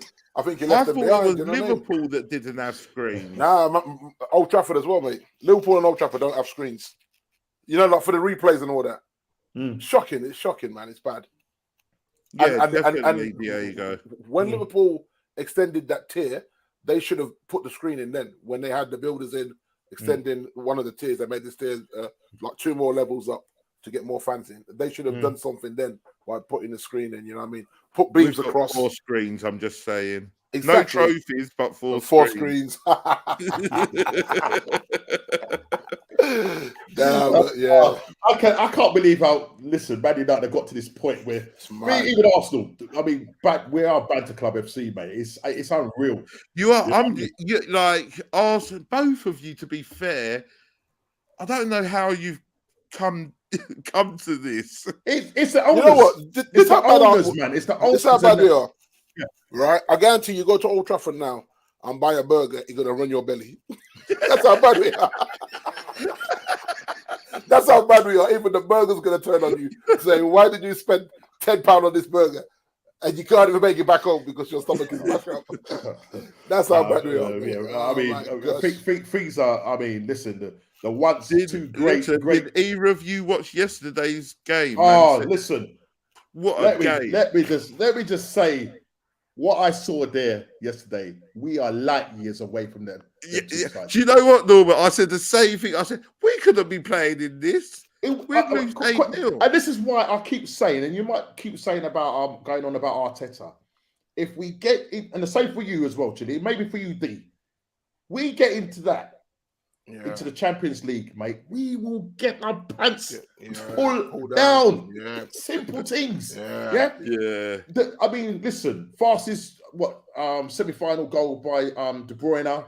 Within 2 minutes, bang. And I'm thinking, right, and just the way Man City played. He didn't get his head kicked off scoring that goal. As well. Absolutely. Great. As well. But you remember what I said last week about Benzema? You can never write Benzema off, man. Oh, this brother. Right. His Panenka got a penalty, mate. If I was, what's his name, Edison? Is that the goalkeeper, Edison? Edison. I would walk up and I'd slap him in his face for that. How you gonna come and disrespect me like that? That was to do that, you know. I mean, under that sort of pressure, do you know what I'm saying? Yeah. But the Vinicius goal is that, if I pronounce his name, Junior. Yeah. Bro, he flicked Fernandinho right from the halfway line. But did you see how he done it? Yeah. He like let the ball go through his legs. Let the ball go through his legs. Spun him. My man. Spun him. Listen, when Fernandinho turned around, and saw the back of him, Fernandinho's like, oh God. He thought he was doing the two-step goal, didn't he? Score from there. Yeah, he thought he was doing the two-step, mate. Completely twisted him. But can I ask a question, guys, and put it in the chat? Was it that both defenses were bad? Or was it just the quality of the forwards? I mean, I don't think I think that's how football should be played. Yeah. And this is the good thing about both teams going for it. Getting rid of the whole away goal rule thing. Yeah. Because now these guys are coming out and playing football. Yeah, Madrid would have the upper hand more or less. Exactly right now, with 3 away goals. Yeah. But it was mad, man. It was mad. It was like, it was crazy. I mean, listen, I think there was a situation when what's the guy's name? Mahrez. He had a chance to square it. Yeah. And did you see Pep going crazy? Yeah. Pep went crazy, mate, and he's hit the side netting. And I thought, gosh, when he gets him in that changing room, man, that man is done out here. But Benzema, as Diego was saying, goal machine. Yeah. Listen, guys, again, we know Ronaldo has scored a whole heap of goals and Messi, but when you look at Benzema, is he the best player in the world right now? He's close right now on current form. Current form, yeah. Yeah, well, you'd have to say probably the best striker in the world for sure. Best striker. You know what I mean? And the goal. I mean, listen, the goal that the goal. But the thing with Messi and Ronaldo was that they done it every season for the last 10, 12 years. Do you know what I mean? And that's what you've got to do if you want to be known as a GOAT or be talked about with one of the GOATs. Yeah. Because when people say Mbappe, I think, but all right, but what's he done? Yeah. You know what I mean? Yeah. He won. Well, I think winning the World Cup thing, you know. But then you look at the France squad though, and a lot of them French players don't take that France form back to their clubs. Very few of them. Yeah. You know what I mean? Can I just say that their captain played for us? Yes. Classic case Pogba. You know what I mean? Yeah. Right. Maybe it's only Lloris that takes his full back. Yeah. Yeah. And you know what I mean? Yeah. But that game. I watch a lot of football, and like I watch Arsenal. I don't care. I just watch what's on. Yeah. But it's very rarely that I really enjoy a game that isn't featuring Tottenham. And last night, man, listen, great for the neutrals. People sending me texts and they're saying this. Yeah, but I felt the same way about the Liverpool and Man City game.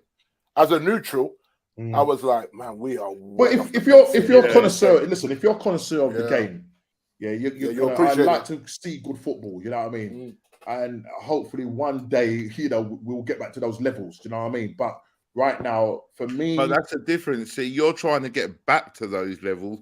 We're trying to reach those levels. We ain't never been there. You know what I mean? Like people say, "Oh, Tottenham play this style of football," but what's it got us? You know what I mean? I'd rather win every game 1-0 and win the Premier League at the end of the season than be playing all this fancy football and winning 15 games and losing 7. You know what I mean? It all comes to. I mean, listen, that second leg. Obviously, Man City go there with a 1-goal advantage. What do you think? Pep can't overthink this, Norm. Yeah, he's got to go out there and just chill. Overthink this. Yeah, don't try and be cute.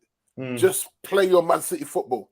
Yeah, play that team that you played yesterday. Yeah, exactly. Yeah. Do you think? Okay, just say that. Do you think they will get goals there? Because if they play that team that they played yesterday, they'll get goals there. Get goals. Yeah, they get goals there. Yeah, they will. But it's just like a 4-3 thing, Norman. I'm just saying, it's like Real Madrid just don't know when to give up. To give up. Do you know what I'm saying? Yeah. I mean, to be fair, their third goal was very lucky. It was a penalty for a handball that. Yeah, it was handball. Could have gone either way though. Yeah. And so, but for that, there'd be 2 goals down, wouldn't they? Yeah. R9, Ronaldinho, Rivaldo were the best front three. They were disrespectful. They were mad disrespectful, that front three.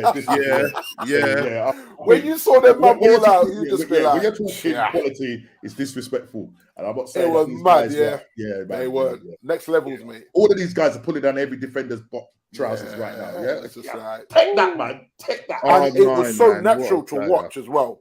Their talent was so natural. It was come on, man, give somebody a chance to play here. I mean, you got scared when them 3 were all fit. You were like, how's this gonna work out? I remember that year. I can't remember the World Cup year when R9.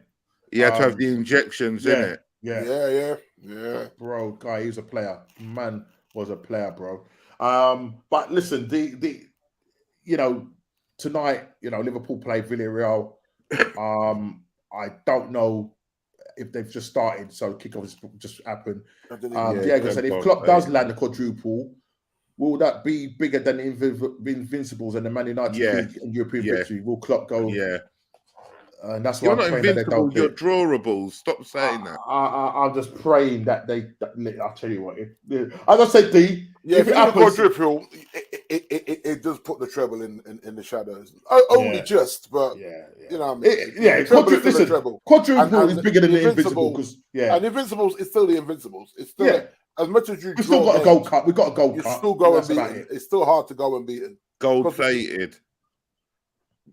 Yeah, but how I look at it is that normally one game of the season you can have a banana skin game and lose it 1-0, and Arsenal didn't do it. They managed to scramble some draws and the wins. Quite a lot of 1-0. Some draws. All they done was draw all season. Get out of here, man! Get out of here! What are you talking about? Man? I actually don't remember the stats, but yeah.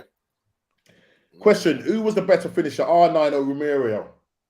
R9. I don't want to hear that. That's it. Yeah, R9. Yeah, let's do that. Yeah, I think he put that. He was so excited that he put it in twice. Tonight's game is at Liverpool as well. Yeah. Listen, if Liverpool do the quadruple, man, listen. Oh, I forgot it's him. It looks like he's at Arsenal. It's Emre, isn't it? Emre. Yeah. And you know what the funny thing is? There's the people that want Arteta out. they're praying that Emery gets to the final. Do you know what I mean? But boy, I don't know. I think Liverpool will do it. But if Liverpool do the quadruple, I'll say it's better than the Invincible, and I think it's better than the treble. Yeah. And Obviously I was going to say it's better than top. Oh, no, sorry. Right, let's move on then. Like someone said, we're always the first. We do it first, and then we just listen. You've got to keep, as Root Cool said, you've got to maintain it. Yeah, we just do it. We've done it. Let you mugs do it now and get all excited over something we done years ago. You need to maintain but you know what? No, but you know what? I look at that. The quadruple has the League Cup in it, doesn't it? Yeah. So we won the Champions League, the Premier League, and the FA Cup. So yeah, but they will get all of those. 126 drawn 12, lost none. There you go. There's your stats. 126. Okay, fair enough. Yeah, you drew 12. You're drawables. Shut up. Yeah. She said the drawables. I love that. Oh boy, man! Listen, funny. We've got the Gold Cup. That's what matters. Yeah, we've got gold plated. It's just sprayed. 49. They went Halfords and got some gold spray. 49 undefeated. That's all I got to say. Yeah, that's whatever. All I say. Yeah. You're living in the past. Stop living in the past. Listen, I've got to live in the past, man. Because I know what's squatting in the future, so I've got to live in the past, man. Yeah. Right, listen. I think we've pretty much. How far behind? You didn't answer what I think it was Craig said. What have we got to do in the summer?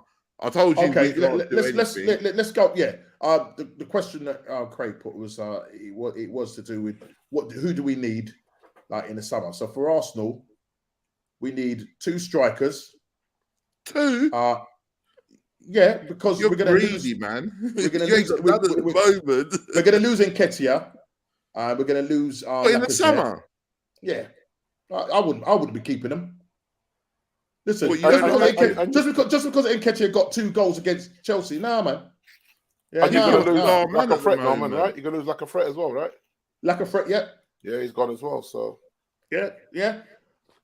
We're linked with a number of strikers. Currently, if you know, we're linked with Gabriel Jesus from Man City. Yeah, that one shot me on. Someone asked me about that the other day, and I said I'm not sure about it. No, I'll take him. Premier proven. Yeah, but he doesn't. Okay, 2016 he joined Man City. And why did he join? What did he join for? To replace Aguero. Yeah, Aguero, yeah. And what's he done since? Warm bench. Yeah, true. But listen, I think that is the problem. When you're playing in a club like Man City and you've got those players to contend against, it's difficult to get them out. But I think he will do well. I think you go and get him, yeah, and then you get another world-class striker. Yeah, I said that it depends on what you get him for and what you pay him. There's talk.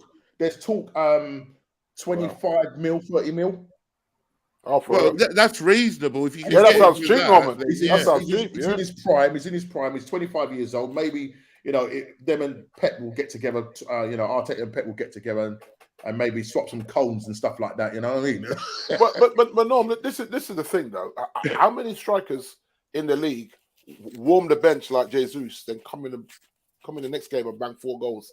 There's not many strikers that are doing that, you know. No. Albeit it was against Watford, but listen. Yeah, but I look and say, if he gets a run in that team and settles in, with them 2 wide men around him, and the thing he can play across the front. Yeah. So it's not just he can play as a number 9. But I think if you get another, we've been linked with Nunes. Also the other guy from Napoli, Darwin. Is that Darwin? Yeah. And what about the Man U player, Memphis? What was it? Memphis. Depay. Yeah, Memphis, there was talk of that, but I'm not feeling that. I can't remember where he went. If we get that striker from wherever he went, he smashed it. Yeah, I'm trying to think where he went. He's currently now at Barcelona. Yeah, that's right. Yeah. I think he went to Ajax and then he went. Was it Ajax or PSV? I think it was one of them. Clubs. And then he went to Barcelona. No, tell a lie. He played. No, did he play in the French league? And then he went from there. Yeah, I still think we should have kept Memphis. I was kind of annoyed because I saw the potential in him. I thought he's young, man, but then we had coaches that weren't coaching. He played on the Van Gaal, wasn't it? Yeah, but then Van Gaal got fired. Yeah, and then Moisey sold coming. him. No, not Moisey. What's the name coming? Mourinho came in and got rid of him. Yeah, I think if LVG had stayed there, I think Memphis would have stayed and been coached. Because you have to remember, that's the last time Rashford's been coached as well. Louis Van Gaal, ridiculous. Yeah. So a lot of what people go at Rashford, but the kid ain't being coached. He just said, "Go out there and express yourself." That is not coaching. And if Rashford's honest, he'll admit that he missed being coached by LVG. He'll tell you that if he's being honest. I two strikers, two midfielders, a centre back, left back, right back, and another winger in the summer. That's the whole team. It's you're talking what? 2, 4, 4, 5, 6, 8 players. Say 8 players. We'll probably get. Hopefully, if we can get about 5 players. In terms of the midfielders, I mean, what's his name is coming? El Nene is coming for Partey, and there's talk about him possibly getting a new contract. Listen, he gets what's going on with Pepe? Would you sell him? We're gonna have to sell him. Arteta ain't playing him. He'd rather bring on Holding than Pepe. Yeah, it's mad, isn't it? That just tells you. I think Pepe goes in the summer. But it's things like that get Arteta sacked, because that's just foolishness in my eyes. Well, it's just the way Arteta manages and his management. You know what I mean? Look, hopefully we'll have William Saliba coming back. I mean, I just talk about him possibly staying at Marseille, but I want him back because I think he's better than Ben White. You know what I mean? In terms of the right back, I think Cedric, even though he's come in and done an okay job in that game on Saturday, when we played on Saturday, Sancho was just running rings around him. You know what I mean? I don't think he's good enough. So personally speaking, I would like to see another right back. There's that right back from Nottingham Forest, Spence, I think his name is. Yeah, and then I think even you, but whether he would want to sit in the bench or not, you mentioned it last week, Lamptey from Brighton. I rate the kid, Norm. Yeah, I mean we was linked with him some. I rate the kid. And I think Brighton will send for a lot of money. I would have him to start, Norm. Yeah, at Old Trafford, I'd have him to start a right back. Look at that. He's better than what we got. 6 months. And that's why he will go in the summer. Yeah, it's mad. And the thing is, right, the last time he started the game, I would understand November if Arsenal was smashing it and your wingers were smashing it. I'd say, leave him where he is. Yeah. But all right, you had a good couple of results, but being serious, you haven't been anything special. You know what I mean? You've lost some games you should have won, and they're not playing the guy. I don't get it. And I think this is where the problem. I think it's probably going to be the same for us and Man United getting rid of players in the summer. Yeah, he's right. It's spot on there. So even though and why would they go? They're going to go and play for $100,000 less a week. Exactly. I'll just stay here and warm bench then. But you know what? You have to look at the ambition, right? I think if you've got any ambition about yourself, you go somewhere and play football, and then you're that good that you make that money back in win bonuses or but they ain't going to make that sort of money. They know that they're not. They know they're not. Allegedly, the only way you make that sort of money is if you get poached, not if you get put in the shop window. Right, but you know what I mean. They were saying that Ronaldo, that they reckon like 80 or 90 grand goal bonus a game or something stupid on top of his wage. Now that's a mad one. Who signs that off? Who signs that off? Yeah, but it's all about this is where the commercial side of the club really say this is why we get him, because all of the shirts. Because not just shirt sales, anything he does, advertising, Instagram. But he can only bring you in so much money. You're paying him ridiculous. Is it 600 grand a week that he's meant to be on or something? Allegedly, I don't know. And then 90 grand per goal. I mean, with all the incentives. So when he played us, he got an extra 200 and something grand that week. Yeah, for that hat trick. Yeah. It's it's mad. For real though, on a real, yeah. Right. Ten Hag comes in, right? Yeah. Has Ronaldo got a year left on his contract? Yeah, you got a year, yeah. Okay. Now people are saying that if Ronaldo wants to stay, that Ten Hag needs to make him the captain, even if it's just for that year, right? Like everyone's saying, you know, if you're going to go forward and make a difference in changing the culture, you have to have a born winner as your captain. So I kind of get the Ronaldo thing, but I get that as well. But last week, remember I told you, 16 man needs to go for Ten Hag to try and rebuild. But how do you get rid of that many players that are dead wood, in my opinion? Yeah, or just there. That So are on like good money. Yeah. Like I just told you there, 3.8 million. Yeah. Just on in monthly wages on 8 players it was. So yeah. Question there, D. Who will be Ten Hag's number 2? Now he's got like 3 assistants at Ajax. Now the one that was directly his main guy, I think he wants to stay and become the manager.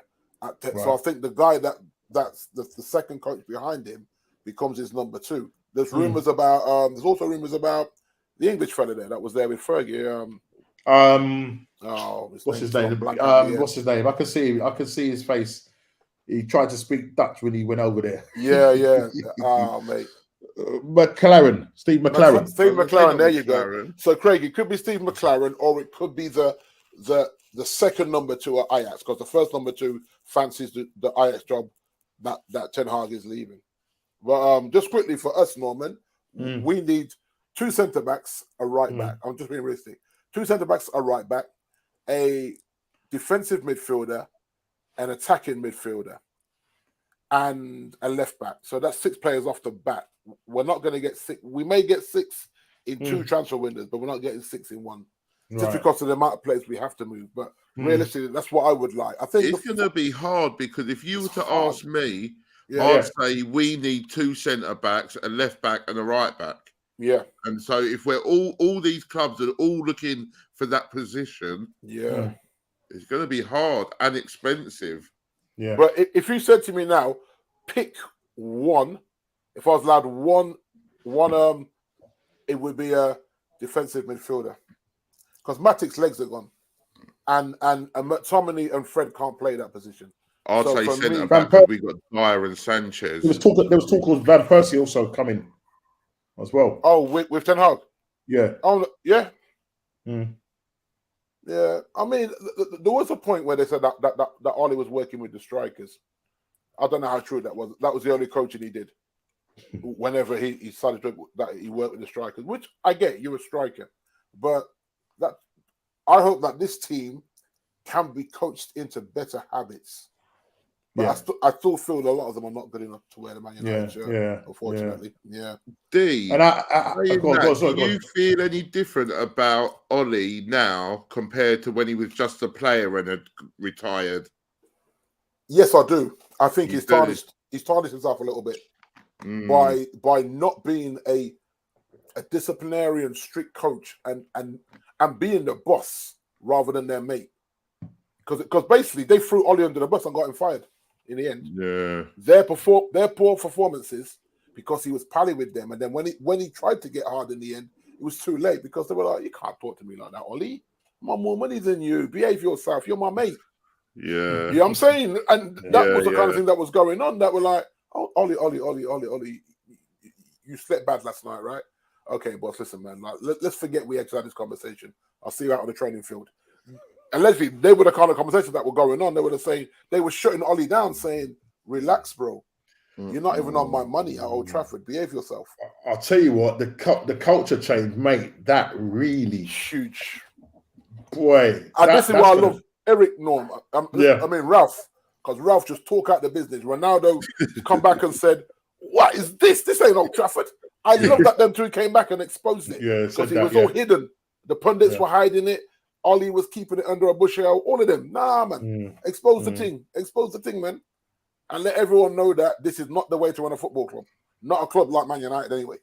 Madness. Yeah, you ruined my club, man. That's why I think he's lost some shine off that legend. I never called him a legend, though. Because a legend, in my opinion, works so hard in training that he forces Ferguson to drop Andy Cole or Dwight York, one of them. My man was happy to sit on that coming off the bench, Nah, so that's not a legend for me, unfortunately. We like to fling that legend thing around too easy. Yeah, it is fling around too much. Yeah, he's not a legend. He's a good squad player. If it was Arsenal, they'd put a statue up of him. So, well, at least we got legends. Oh, the gloves are off. You don't want to talk about legends, mate. Yeah. Chili, this is a question for you. Is Harry Kane still playing for a move? Because I'm not sure. Yeah. Well, no one wants him. Apparently, United wanted him. They're the only serious people, and apparently he said no, he doesn't want to go to United. Where's he want to go? Huh? He's going to stay. Even if you don't make it in Champions League. Well, if we don't make it, then you're going to make it. He's not going to go to you. You couldn't afford him anyway. Well, we all know that he's a secret Arsenal supporter. Yeah, but you can't afford him. Is he not? Yeah. Is he? He played for Arsenal. I'll tell you what happened. When he was a kid, he was at Arsenal's academy, and they disrespect the man. Told him that he's even got his hair dyed red and white or whatever it was. Yeah, what's the footage? They said that he's too small and not good enough. Parade when we won the league. Yeah. Your best ever defender was a Tottenham fan. Yeah, I can't remember. It was when we won the league at White Hart Lane. I can't remember that one. Wow. Yeah, I can't remember that either. But I know that your best ever defender was a Tottenham fan. There you go. It happens. It happens. It happens. But currently, Liverpool. Look at Mourinho when he was at Chelsea. He said, "I would never manage Tottenham." Yeah. It's fickle. Everybody's fickle. When it comes to football, they're fickle, giving all that. But like I said to you earlier, he's actually running out of big teams to manage now. On Mourinho. Yeah. If he gets fired from this one, you'll be like, where do you go next? Where do you go next? Maybe Newcastle. There you go. Maybe I wouldn't be surprised. He'll get money to spend. He'll get money to spend because he likes doing that. To be honest, I'd like to see him at a team like that. Yeah, to see if he can rebuild the team. Yeah, but I'd just say it to Norman, innit? So Campbell was better than Tony Adams. Oh, I don't know. That's debatable, Craig. I'd actually agree with that. To be fair, Tony Adams was a monster. Yeah, Tony was solid. I'm messing with you, Craig. I'm messing with you. The Tottenham fans still hurt, man. Still hurt. Yeah, it hurt. Sol Campbell hurts. Bitching, telling us to get over it because we're bullying him every time he comes. Well, don't come round by us then. Skip that game out, boss. He said, he said he wanted to go and win titles and that. You know what I mean? Yeah, good luck. Go and win them. Just don't lie. But so did Robin van Persie, mate. Yeah, right. And Teddy all right, D. All right. Teddy as well. Where's Sanchez? Ramsey. All Sanchez did. I'll tell you what Sanchez did. Yeah, you see that piano in the back of there, D. He paid for that. He went to play that. That's what he did. Yeah, that's what Sanchez did. Yeah, come and play my piano. What a waste of money, bro. Oh my God. that was bad. But I think I think it was your top goal scorer, and he said, "Nah, mate, I ain't feeling Arsenal." Van Persie, Berbatov, and Teddy Sheringham. All them man came to United and won. Yeah. They all came to United. See what it was. You see that Ashley Cole, Van Persie. This was post, because obviously we won titles, and then after that we went through a period, a drought. Drought. It was a drought. Yes, and so they said, well, we need to go and jump ship. And Ashley Cole, one of the most decorated players. You know what I mean? Especially winning the most FA Cups. You know what I mean? So big up. Well, no, not big up. Where did he go? Chelsea, right? Cashley went to Chelsea. Cashley Cole, man. Cashley Cole, boy. See, that's how bitter they are. Just admit he wanted to go to a bigger club. Cashley Cole. No, my man want to tap him up. Yeah, go and sit in a restaurant with him and tapping him up. Get out of that. Who's that? Mourinho. Did he? And then come crying about. I think it was like a five grand difference. He wanted like 55, and we gave him 50, and the man started crying. Wow. Didn't he win the Champions League at Chelsea? Yes, he did. Yes. Yeah. All the players at Arsenal was down to lack of ambition from the football club, and that's it. That's what it is. Yeah. And they had Wenger as the whipping boy. You know what I mean? He's the one that had to take all the flack. Yeah, because our owners just didn't put their hands in their pocket. Even your greatest ever player said that he wanted to dig up and left, and then you went and got him back from Barca. Yeah, listen. The owners told us that we was going to the Emirates, to compete with the likes of Bayern Munich and such and such. Yes, we did compete with Bayern Munich. 15-0 aggregate, or whatever it was, or 10-1 aggregate. That's about the competing we did. You know what I mean? Absolutely embarrassing.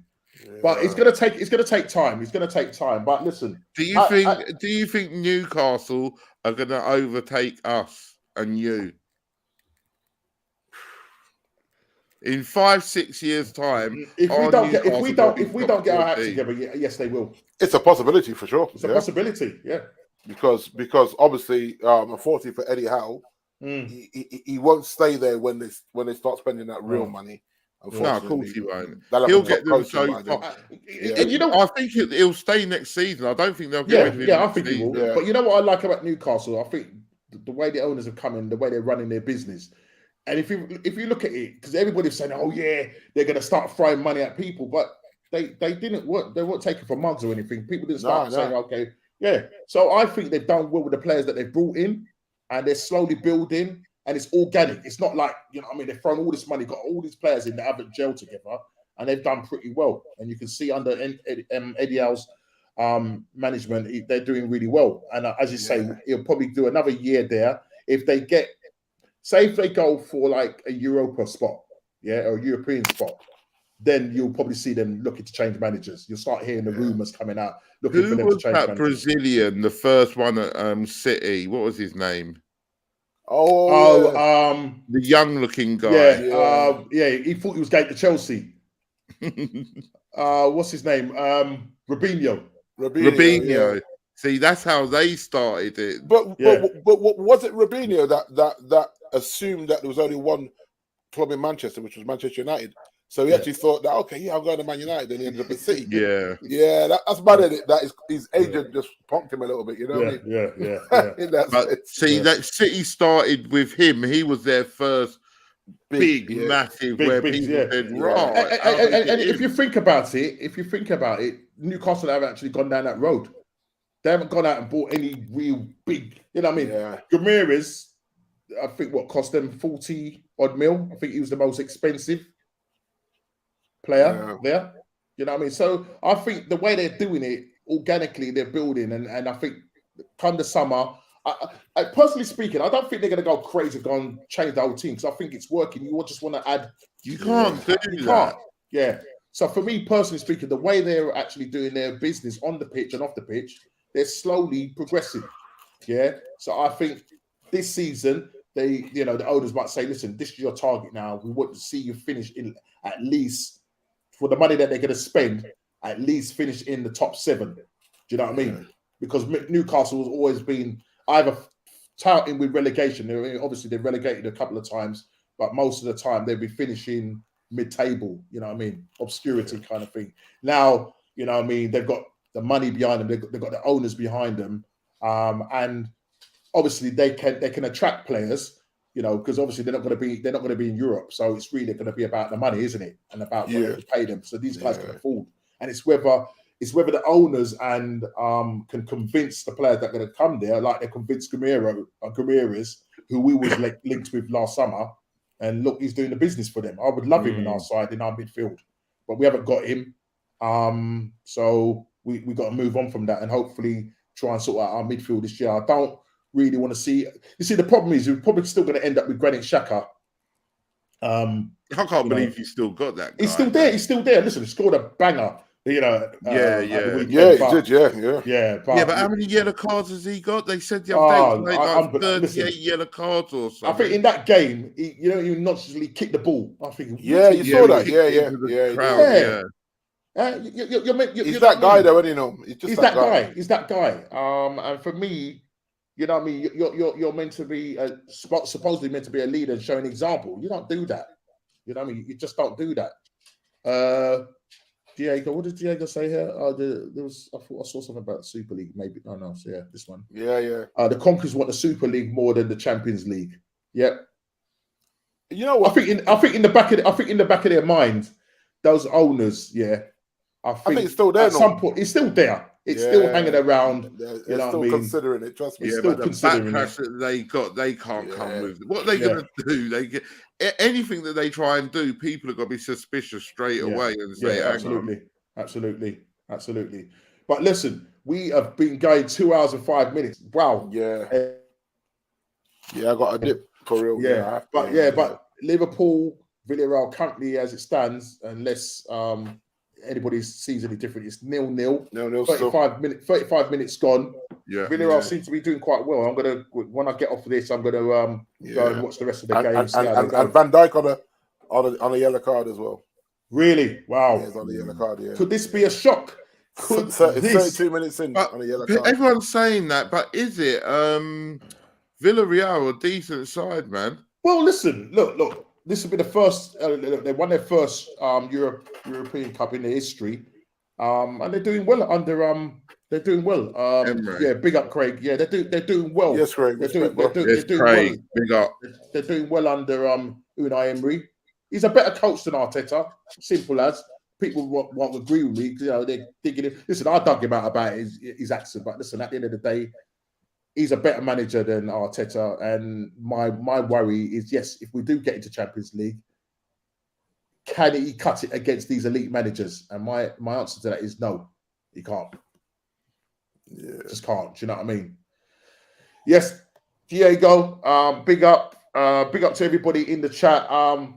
Just quickly, just tell me the first top 4 Prem form table quickly. Man City. Nope. Liverpool. First. Who's third? Huh? Who's third? Liverpool. No, Liverpool was first. Yeah. Oh, what did you say? Who's third? Yeah. Tottenham. We lost. No, is it Tottenham? Believe it or not, yeah. The last 6 games. And who's in fourth? Newcastle. No, Brentford. Brentford ahead of you. What are you, 6th? No, we're 11th. What are we then? 14th? 16th. 16th. Jesus. Yeah. Who's these guys are on the beach. These guys are on the beach. You know what I'm saying? Who's bottom, Norman? Who's bottom of the form table? Oh, bottom of the form table is Watford. Wow. Followed by Norwich Aston Villa. Wow. Really? I thought you were going to say Everton. Stevie G stinking the joint up. Everton are in 14th. Wow. So the last, it's mad because Everton are above United? Yeah.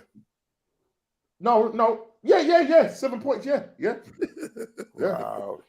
So how come Frank's getting so much stick? Because they're in the relegation zone. They're in the relegation thing. That's what it is. They're in the relegation. First from bottom with a game in hand. They're in the relegation. Yeah. And that game in hand only gives them a point above Burnley, you know. So they're still in the mud. Who is that game? Do you know, D? No. Wow. What's that? Which game? Everton's game in hand. Because there was a game that's so I'm not even too sure who that is, you know. Everton's game in hand. No, I bet it's Chelsea. Well, because tomorrow you guys are playing. Man United are playing Chelsea tomorrow. Yeah. Oh, okay. So they got Everton have got Chelsea, Leicester, Watford, Brentford, Crystal Palace, and the mighty Arsenal. Last game of the season. Yeah. So you lot could relegate them. Arsenal could relegate them because it's at the Emirates. Yeah. And they could deny you 4th and give it to us. That'd be nice. Oh boy. So that last game of the season. It's all exciting. Huge, you know, on a Sunday. Super Sunday, 22nd of May. They could be, listen, it could come down to goal difference. Do you know what I mean? Or it could come down to, a matter of winning that game or drawing that game at the Emirates. It could mean that both ways, right? Yeah. It could be goal difference to get into top 4 and goal difference to get relegated. Yeah. It's mad. Yeah. It could be goal difference to win the Premier League. As well, yeah. Yeah, as well. I mean, the fight for the champions, in terms of the Premier League, fight for top 4, and the relegation battle, mate. Can you imagine if they were all decided by goal difference? Wow. I think that day, man, I'm going to have about 3 screens up. Yeah, trying to watch it all, man. But listen, guys, really appreciate it. Thank you, everybody in the chat. I know we've been going 2 hours, 9 minutes. It's been a bit of a long one, but I'm glad you stuck with us, and thank you for your chats. Thank you for we got man like Roots and Craig, my boy Craig. Yeah, man. Yeah. Big up, guys. Big up, Sentiments, Jay, Latoya, all of our people. Thank you very much for sticking with us. And we go again next week. See what I want. Who will get into the finals of Champions League? Obviously, the second legs will be decided if not next week, the following week. I'm looking forward to the Real Madrid Man City game. That's going to be brilliant. And obviously, the second leg we'll see what happens tonight in the Liverpool Villarreal game. You know what I mean? Yeah. It's all on the knife edge. Yeah. But thank you, guys. Really appreciate Big D. Chili. Yeah, man. Respect, man. Big up. See you on the next What's Going On. Please hit the like button, subscribe, and share. And we'll see you on the next What's Going On podcast. Take care and God bless. Yeah.